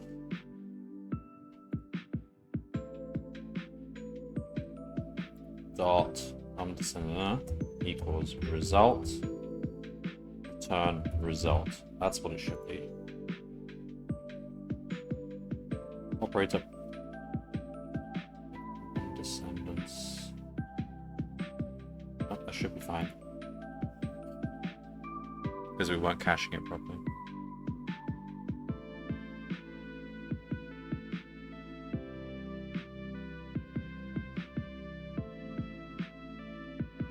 Okay, so it looks like... Alright, so we're saying 12 has no children, correct? 10 has 1 children, correct? 8 has 2, correct? The root, 1, is 5. Looks right. And now...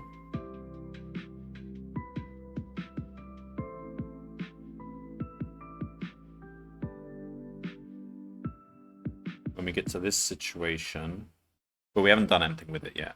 But like, for example, here we should go for the okay, so now we want to use that thing.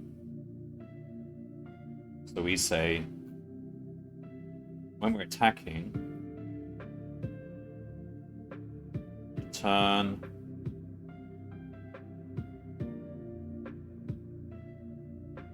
self dot num descendants of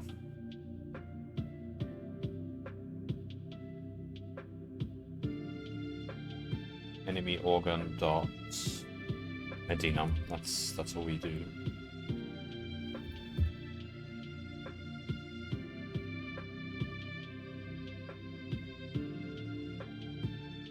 Descendants, yeah.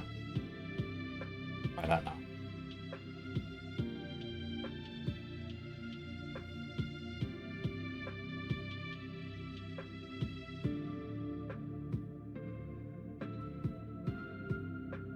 Like that.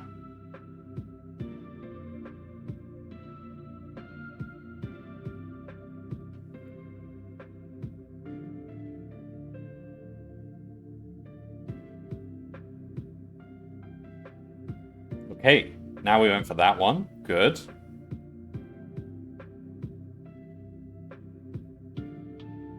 Okay, now the key here.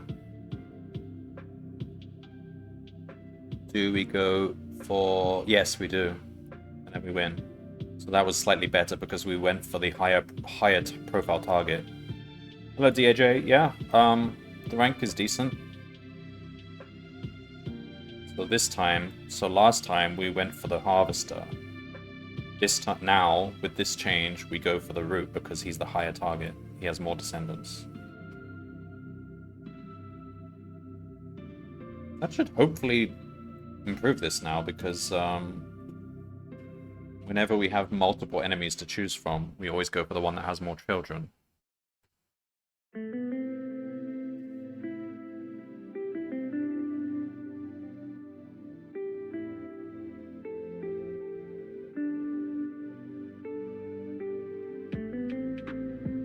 Yeah, so here, we could either attack him here, well, we can't really do that anyway, or we could attack him here. Yeah, well, okay, there's not a choice here.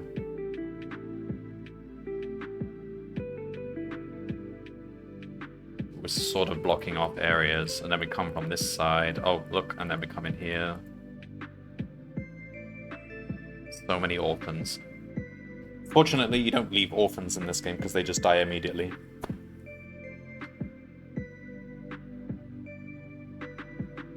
Yeah, and that was a good target to go for here. Yeah, so we could have chosen between that one or that one. And now we're specifically choosing the one with more children. There we go.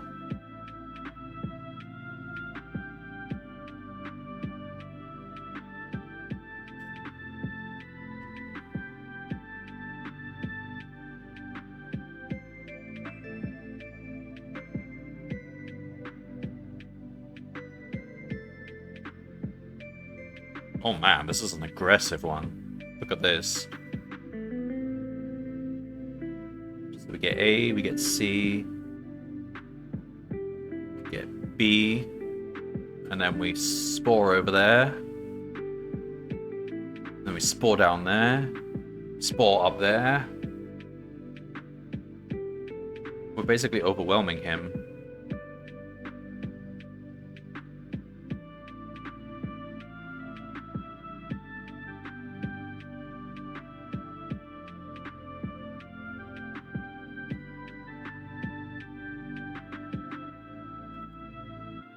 Huh.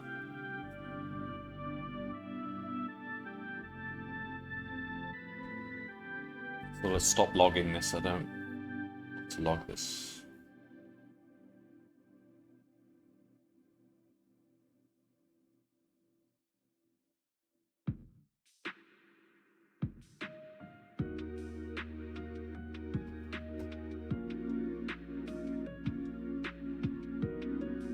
Alright. So if we get A, B, and C early, oh, we still go for D. I wonder if we should still be going for D, to be honest. Like, D is not that important, but then sometimes you only start with...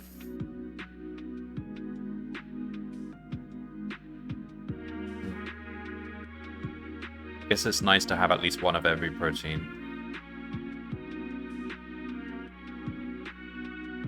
But our search for getting protein D could be delaying us, I don't know. Oh, it seems alright.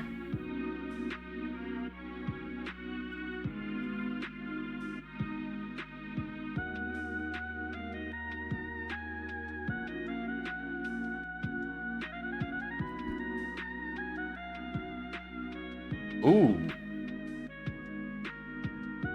What happened here?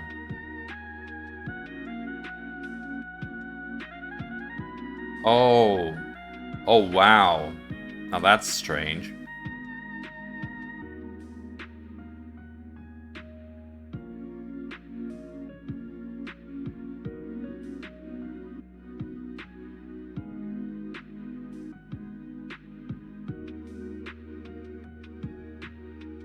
We killed ourselves.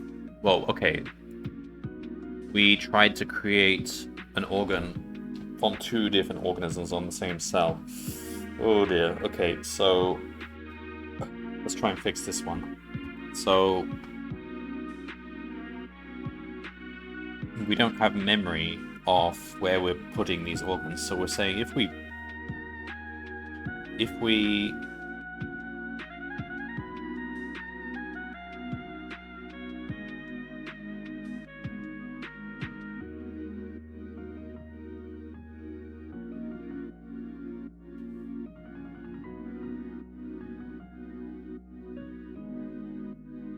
Alright, if we grow, we should actually mark that on the grid as an organ, and that's an organ which doesn't exist.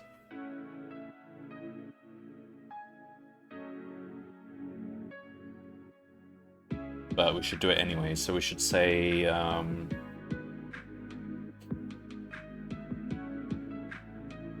brute force every possible option and come back in a few billion years and win. If only we could, but we've got a 50 milliseconds time limit, which is more punishing for Python than it is for like C++ and stuff, but I'm not actually using much of that 50 millisecond. We should, like, there's more, to some extent, brute forcing a bit to use as much time as you can, or allotted, is actually a pretty decent strategy. I'm not really doing that.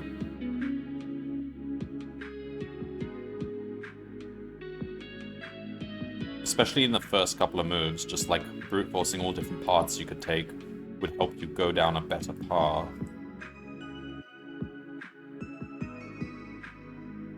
Alright, we need to fix this. So we say, when we create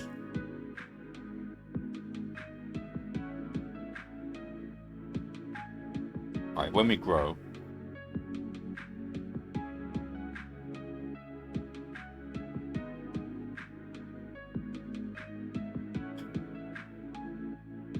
Python is 80 times slower than C. Yeah, that's true.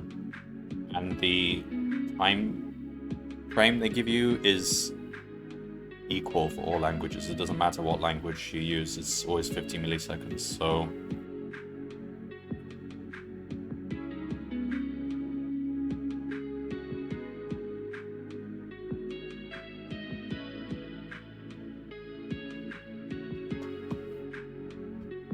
I think here we want to just say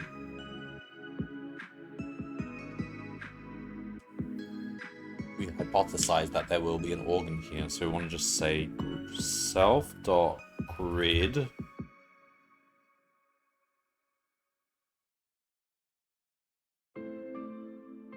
dot grid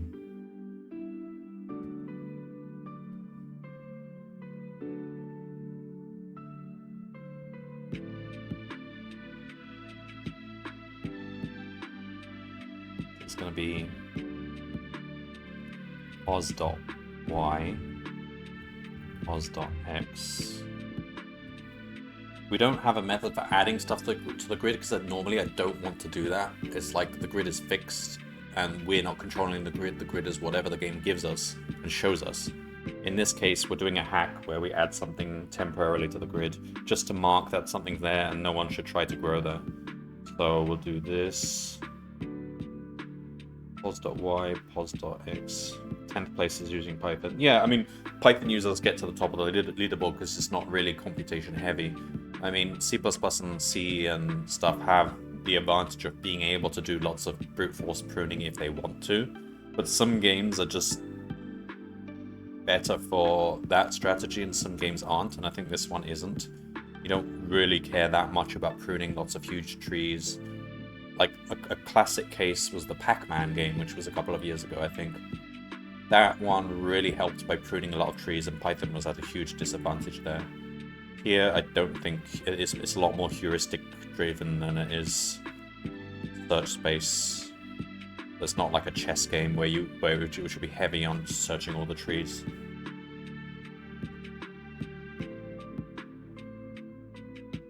Like, there was a tic-tac-toe game, multi-dimensional tic-tac-toe game. That one would also be quite search heavy.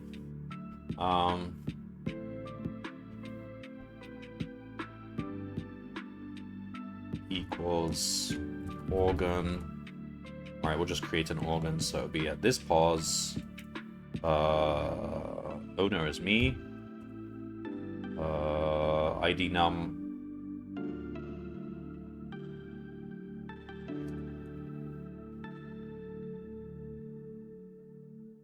What ID num should I give it? I don't... No, my worry is that at some point I might try to use this ID num for something.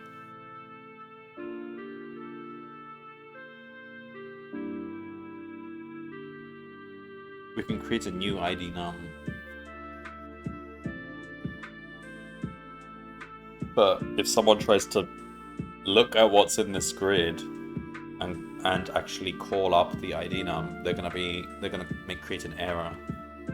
So now we'll just say -1 and hope no one tries. I don't know what my code is doing. Hopefully no code is actually trying to look up that ID num. Organ type will be organ type.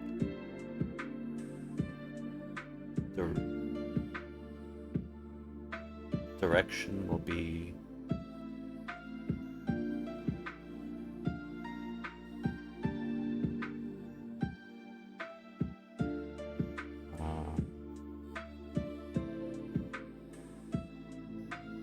so if there's no direction supplied, we just go with east, right?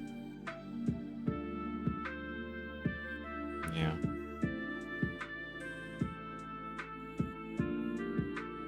At this point, it doesn't really matter. We just say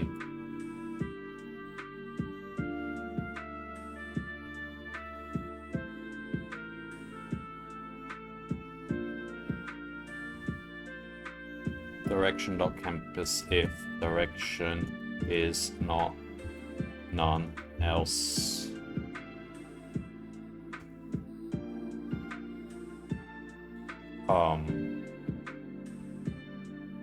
Else.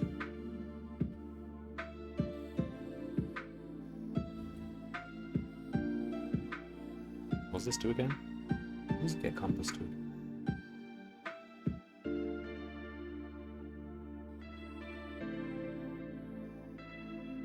Oh, it gets the compass direction from our vector, so we need just, I think we just default to east or something, or north. It's irrelevant if it's a basic, just say north.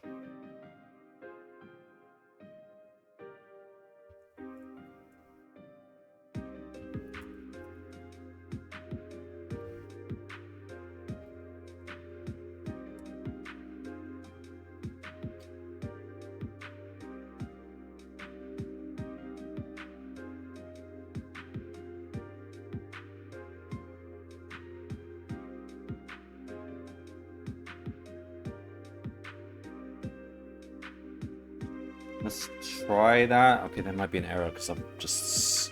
This is such a hack and it's not... We shouldn't really be doing this.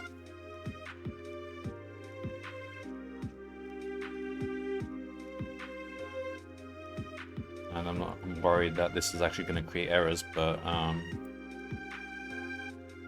missing 2... Oh, I didn't finish root ID. Well, it'll be the same root ID, so organ dot root ID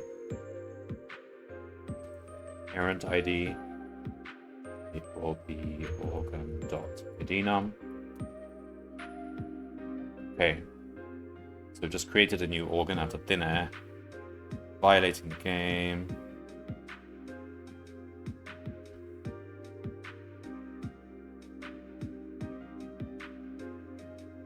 Right, as long as we don't see errors, that means our code is probably not trying to use those temporary organs we've created, which I think is fine. I don't see any situations where we're trying to... We now have 74. What did we have before I did that? Let's comment that out again.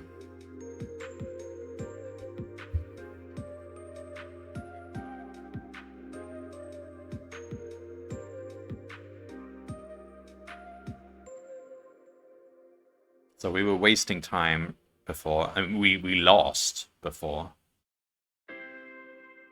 because we actually jammed ourselves in like that. And now that we are doing that, we should never grow over a place where we've already where we're attempting to grow an organ.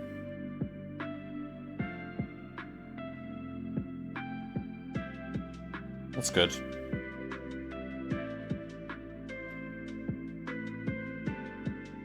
I've been using Kreska basically as my test for all of these.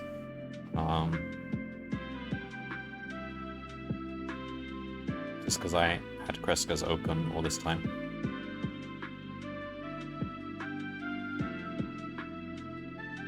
So this one is basically a deadlock.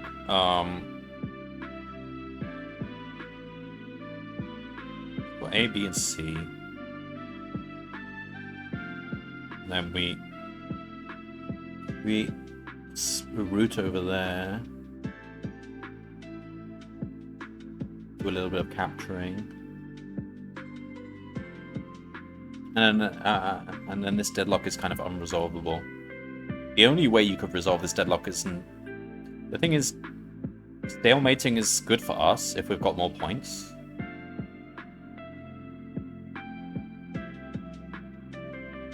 So that's actually good. We don't even want to resolve that deadlock. We want to keep the enemy in deadlock.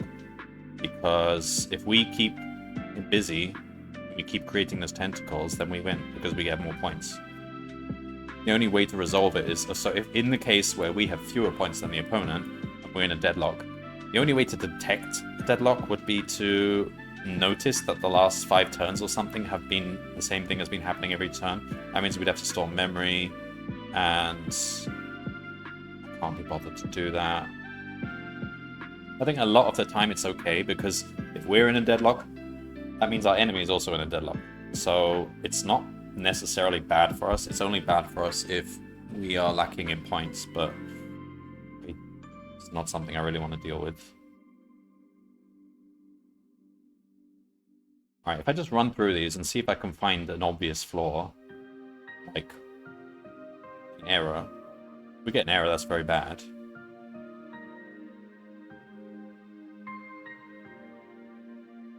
Oh, that's a nice big map. We lose that one.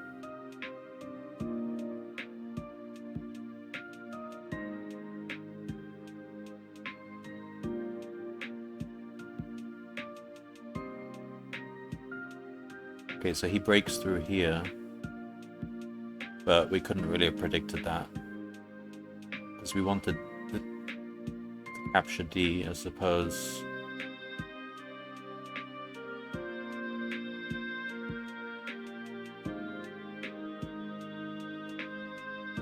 I still don't know whether we should even be capturing D. Like, it's just... maybe it's wasting our time.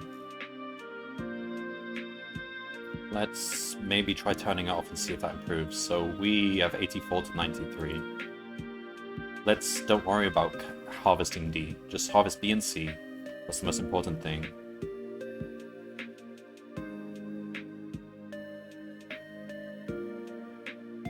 And then after we've got B and C, just do whatever the heck you want. As long as we've got B and C, we can keep doing tentacles.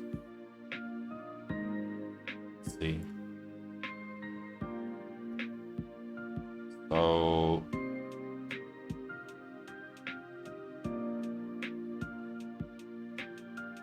So if we just comment that out there, we're not interested in D, and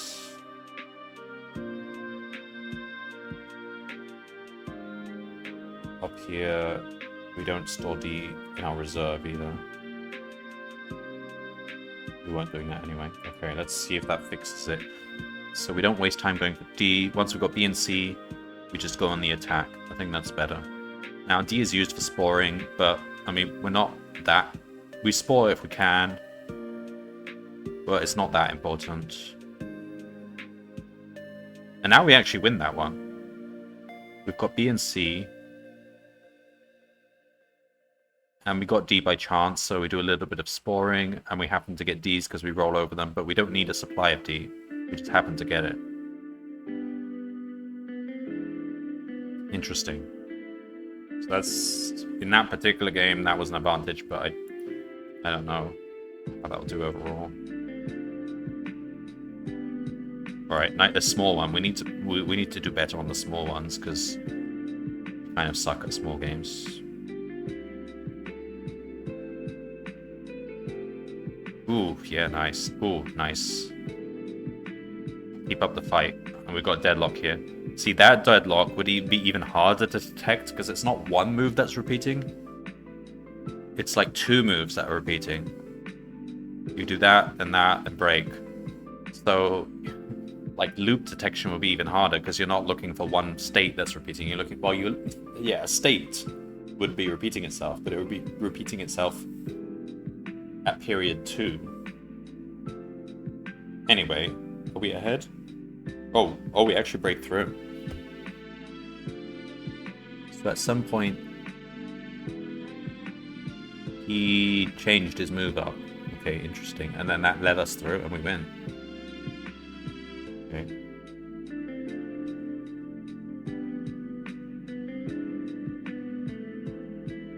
Ooh, big bunch of losses there.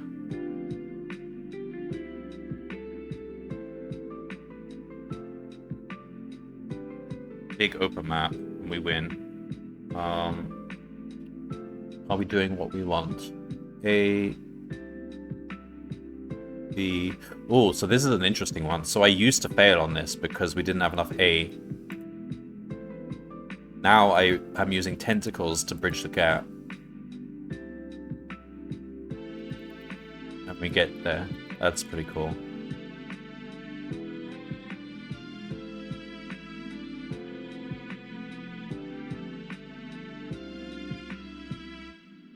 And see, even if he destroys our spores... So if we make a colony over here and he destroys it, doesn't actually matter, because he's being interrupted, he's spending time and resources fending me off. So that's kind of a plus. And in the meantime, I'm just gaining more territory, so...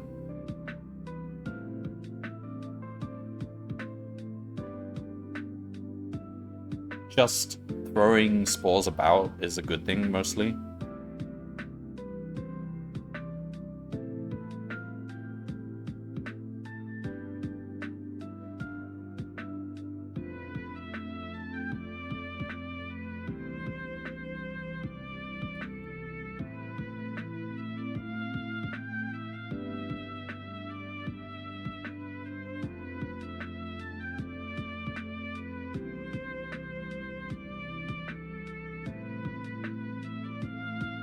Can I find one where I lose against Kreska? I'm just interested to see what other failings I have right now. It seems it's doing pretty well now.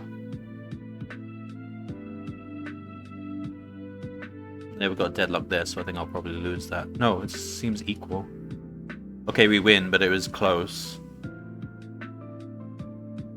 Yeah, deadlock resolution is not something I'm interested in doing because that needs a whole bunch of smart logic. So we'll just accept that if we reach a deadlock, our enemy is tied in the same deadlock.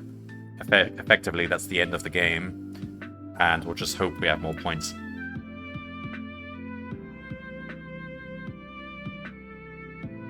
That's crazy. Look at that. But yeah, we interrupt our enemy so much, so it's like overall it's a good thing that we're doing that. Yeah, I think now that we're doing sporing, we have the advantage of, you know, more organisms.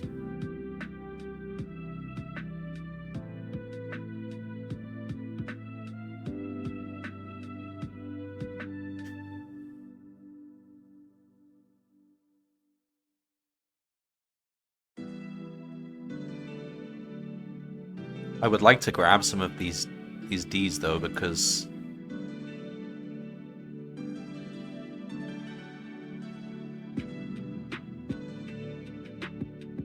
it would let us spore more, but I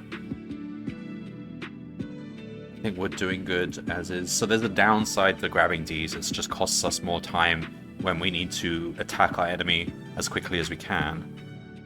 So I am undecided as to whether we should. I'm leaning towards just ignoring D, which just means we are limited to, like, number of spores we can make is basically based on our starting D, but we will grab, look, like we grabbed a bunch of D there by chance, so it happens. If you're filling the area, eventually you'll grab whatever D is left, so...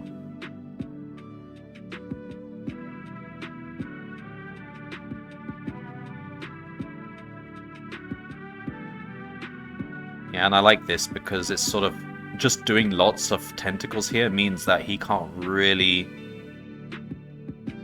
even if he destroys my leaves, he can't break into this chain. This is basically securing the chain.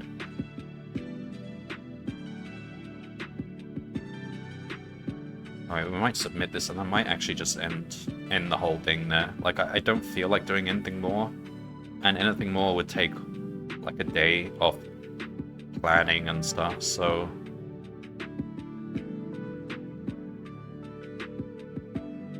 like I'll submit it and see if we're around 300 or so, and if we're not, then we have to think about what we did wrong and try and reverse it. But sometimes I just like I mean, I am trying to get the highest rank, but at the same time, the solution is stable and is doing what I was expecting it to doing. Sometimes it's just nice to just have that, even if it's a lower rank than something I submitted before, because it could be that that was just kind of a fluke and might not hold up over time. Alright, nice bunch of wins there. Let's just... So I'll look at the losses and just make sure they're not errors, because if they're errors... No, that was just a...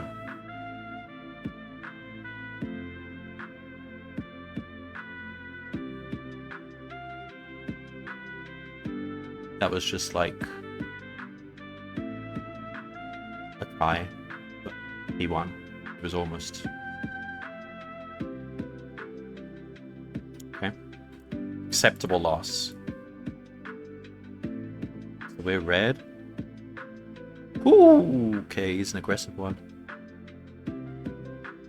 We're out of B. So yeah, we cut off our B.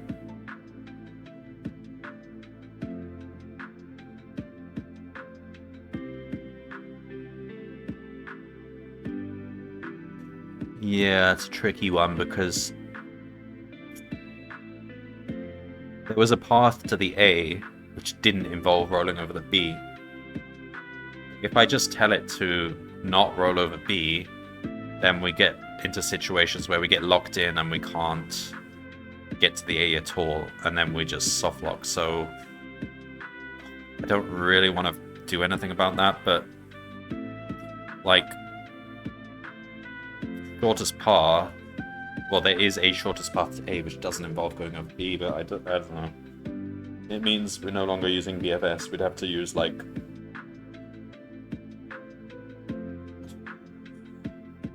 smarter pathfinding.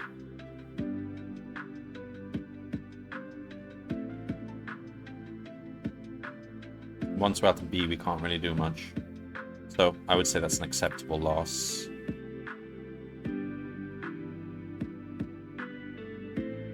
Okay, he just out-tentacled me.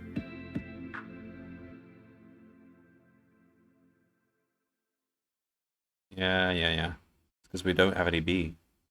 It's another weird situation where the only B source was nearby and we kind of can't really get it. Wait, why didn't I get this B? No. Okay, why am I not getting this B here?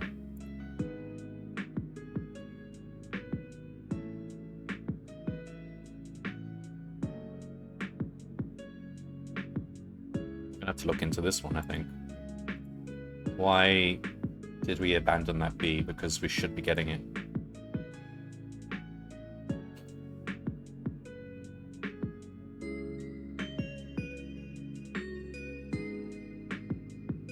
So we've got A and C.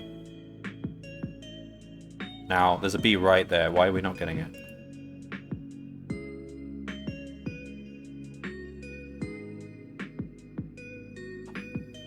What is going on there?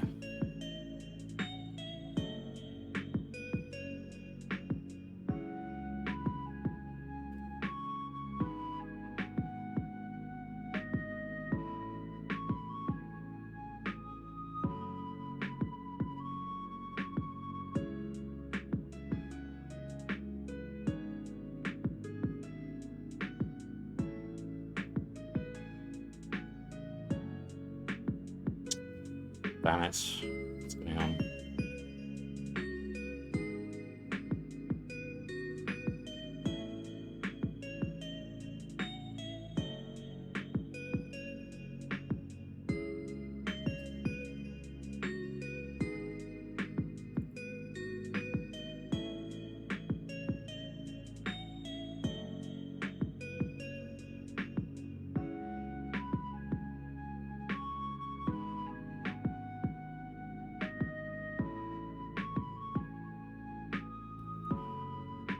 Oh, we don't have any D. You can barely even see the... That's why.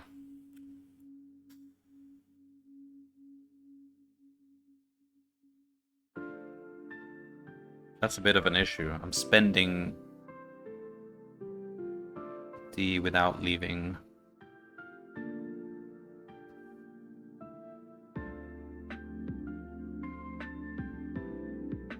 enough reserve. Alright. I have an idea. We computed reserve up here. Let's use it when we're sporing.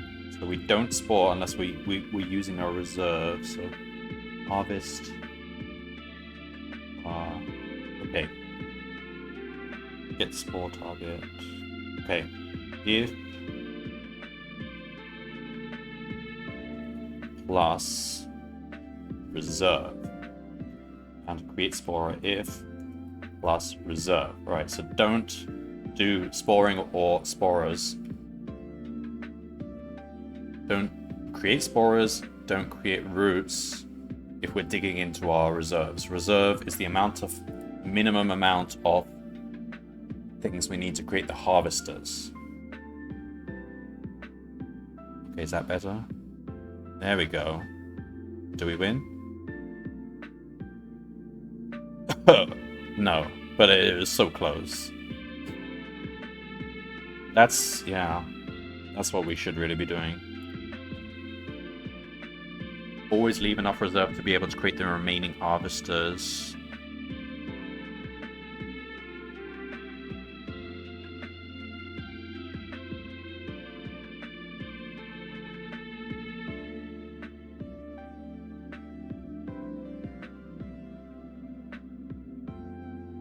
Alright, let's resubmit that because I think that will really help me.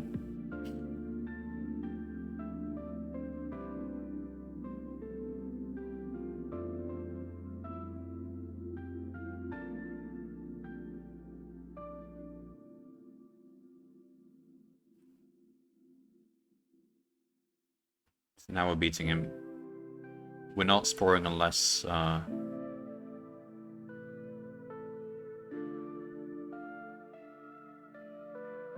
we get some D, and then when we do, we throw a little spore here and there. How did we get in there? Oh my god, look at that. We go, like, down there. That's so funny. We just get little organism hiding in there.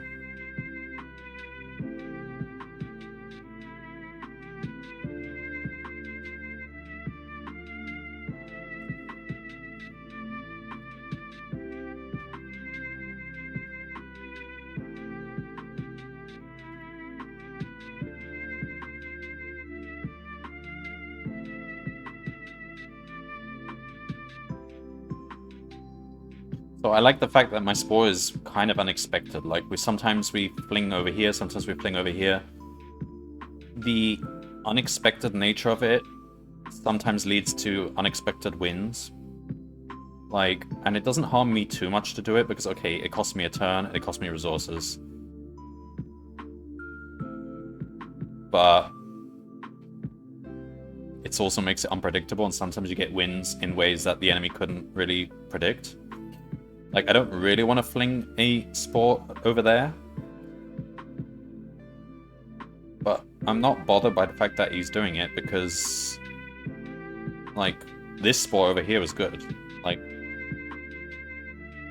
it helps. So...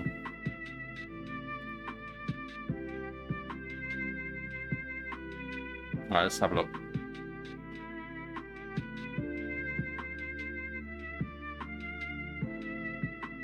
Ooh, what is going on here? Oh... Yeah. Not much I can do about that. That's just like a really horrible map. Like, what can I do? Like, if I had a better sporing method, I would know to go down there, but... He's just outplayed me. Acceptable loss, I would say.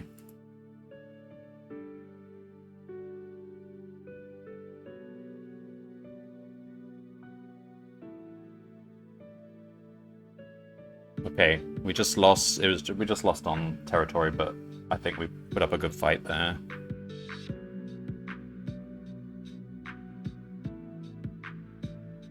Why is he creating all those routes there? Interesting. As long as we don't see arrows, I think I'm happy to. Ooh, we migrate over there. Then we have no resources.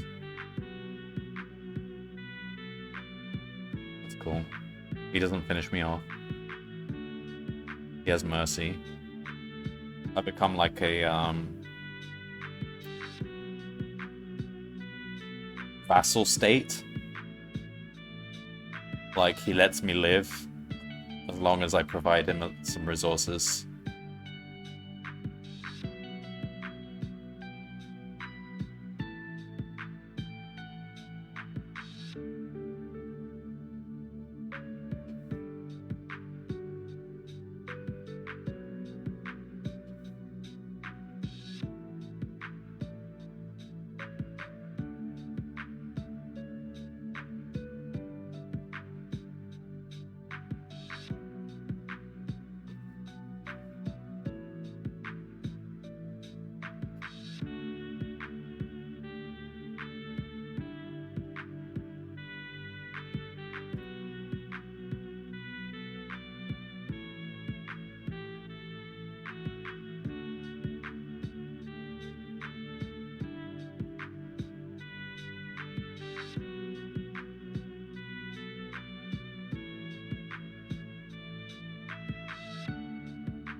Alright, I think we'll just wait and see what what happens here, and I might actually just call it there. I don't feel like adding anything more. There's a risk. Maybe I like some of these wins, as long as I don't see any weird correctable errors. Like that one, okay. That's nasty because there's only one way out. And if the enemy blocks me in, then that's it. Like, what can we do?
Yeah, these situations where there's only like one or two exits, that's not, yeah, not easy.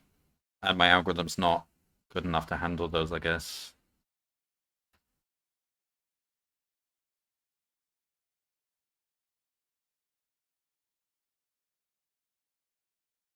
Yeah, those are the ones we lose on. I can accept that. What happens here?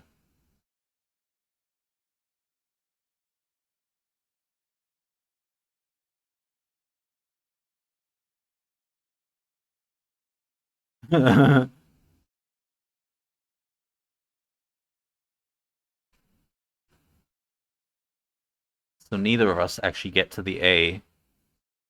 Neither of us know how to get to the A.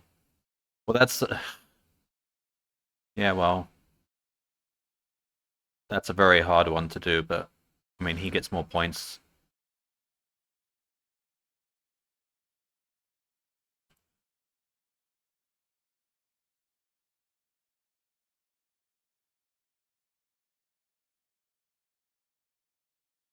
Ooh. Yeah, no, yeah, that's fine.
All right.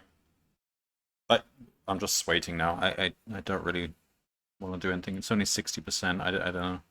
I might just end it there and say, that's my bot. Like, I don't see anything that needs immediate attention. Like,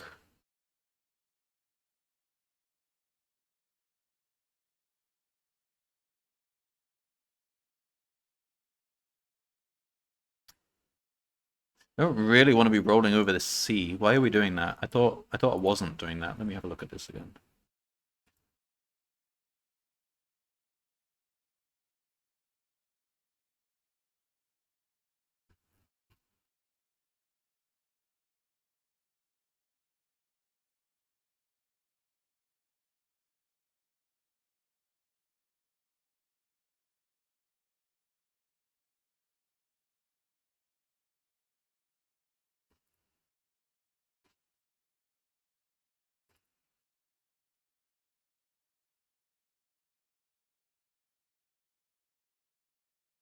P for P in self.proteins.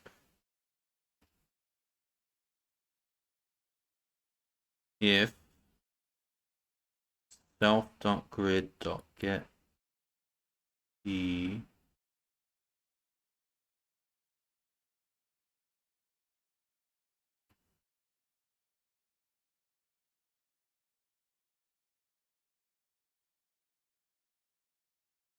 so avoiding all the positions which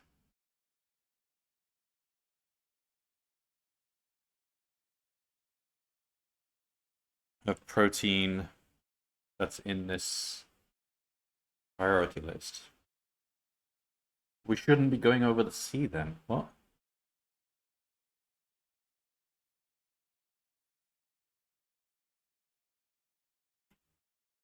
Wait, no. What was the one I was looking at? This one? Oh, I don't have it open now. What was it?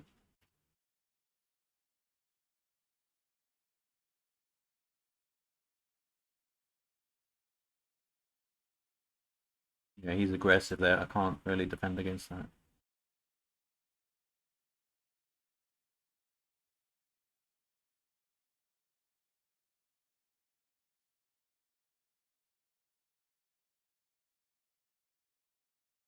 Well, that seems to be correct behavior on my bot.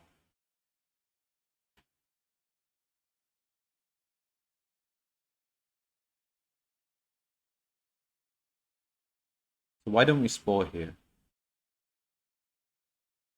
Okay, so now we've harvested. We should be able to spore because we just don't have enough D.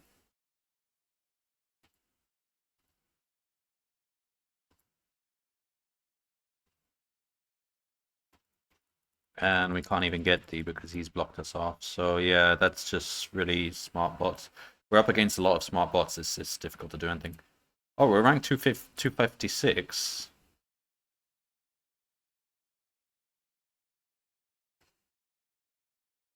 So I think for the most part, I'm just hoping I collect D on the way because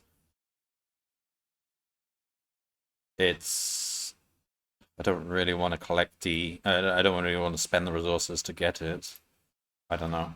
Alright, we'll just wait until this stabilizes and then we'll see.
238. How long have we got to go? 86%. It looks like we'll end up around there. Yeah, that's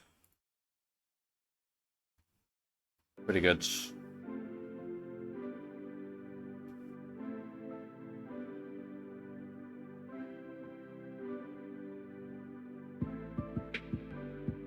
Well, it's the highest amongst the people I follow right now.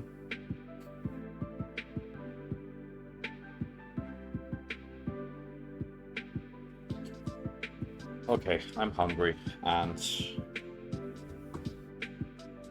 is almost done. We'll wait until it stabilizes for the sake of the video, so it actually appears on the video. We can see where I end up.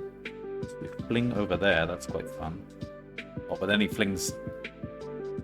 Oh, he's just replicating like crazy.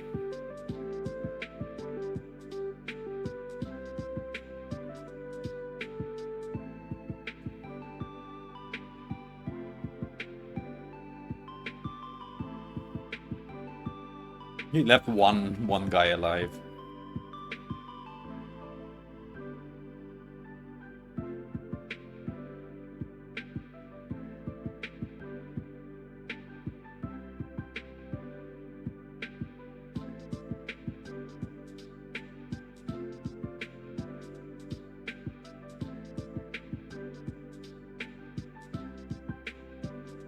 Ooh.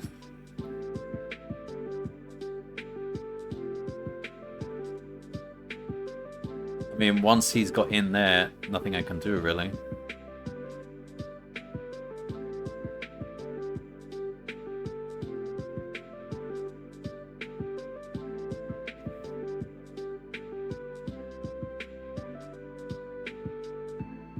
So basically, we killed our source of B. Yeah, well.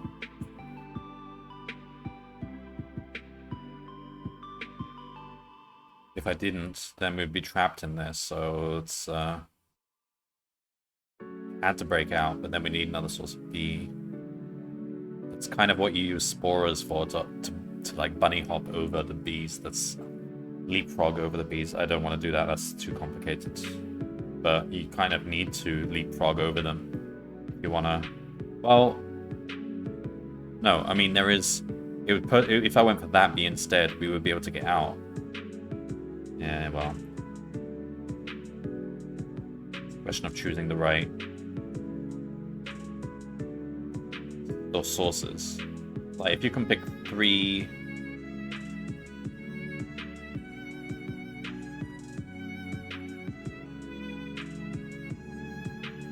Yeah, that's the point. Like, it wouldn't be too hard to write a simulation in the very first turn. Write a simulation which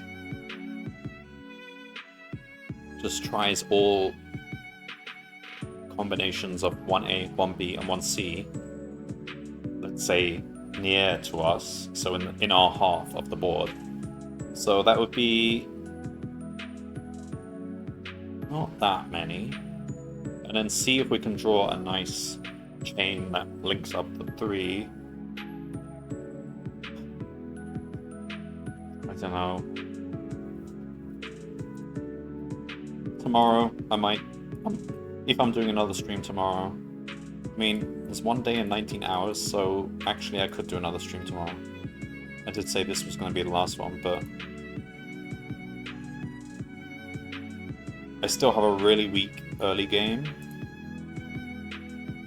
I've mainly focused on the late game stuff, like attacking, but if I can improve my early game, that might actually be better. Like in this situation, we need to grab the C. I don't even know what you do. I suppose you can.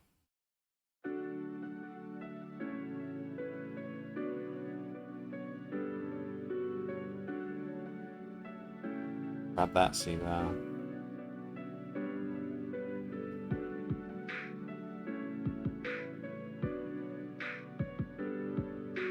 Alright, it's stabilized anyway. 232. That's a pretty good rank. I mean, we'll hold on to that, and maybe tomorrow I'll try a new thing with the early game. Try and map out the best 3 to go for.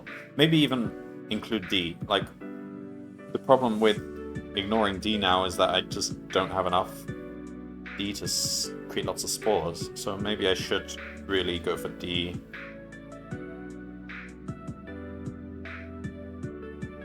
I don't know. Okay. That's enough for today then. So...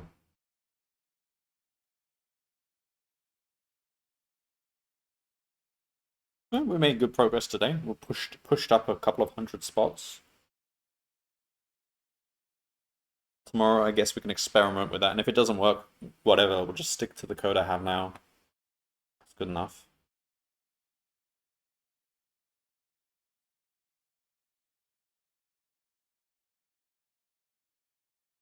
Alright then. Thanks for watching. See you next time.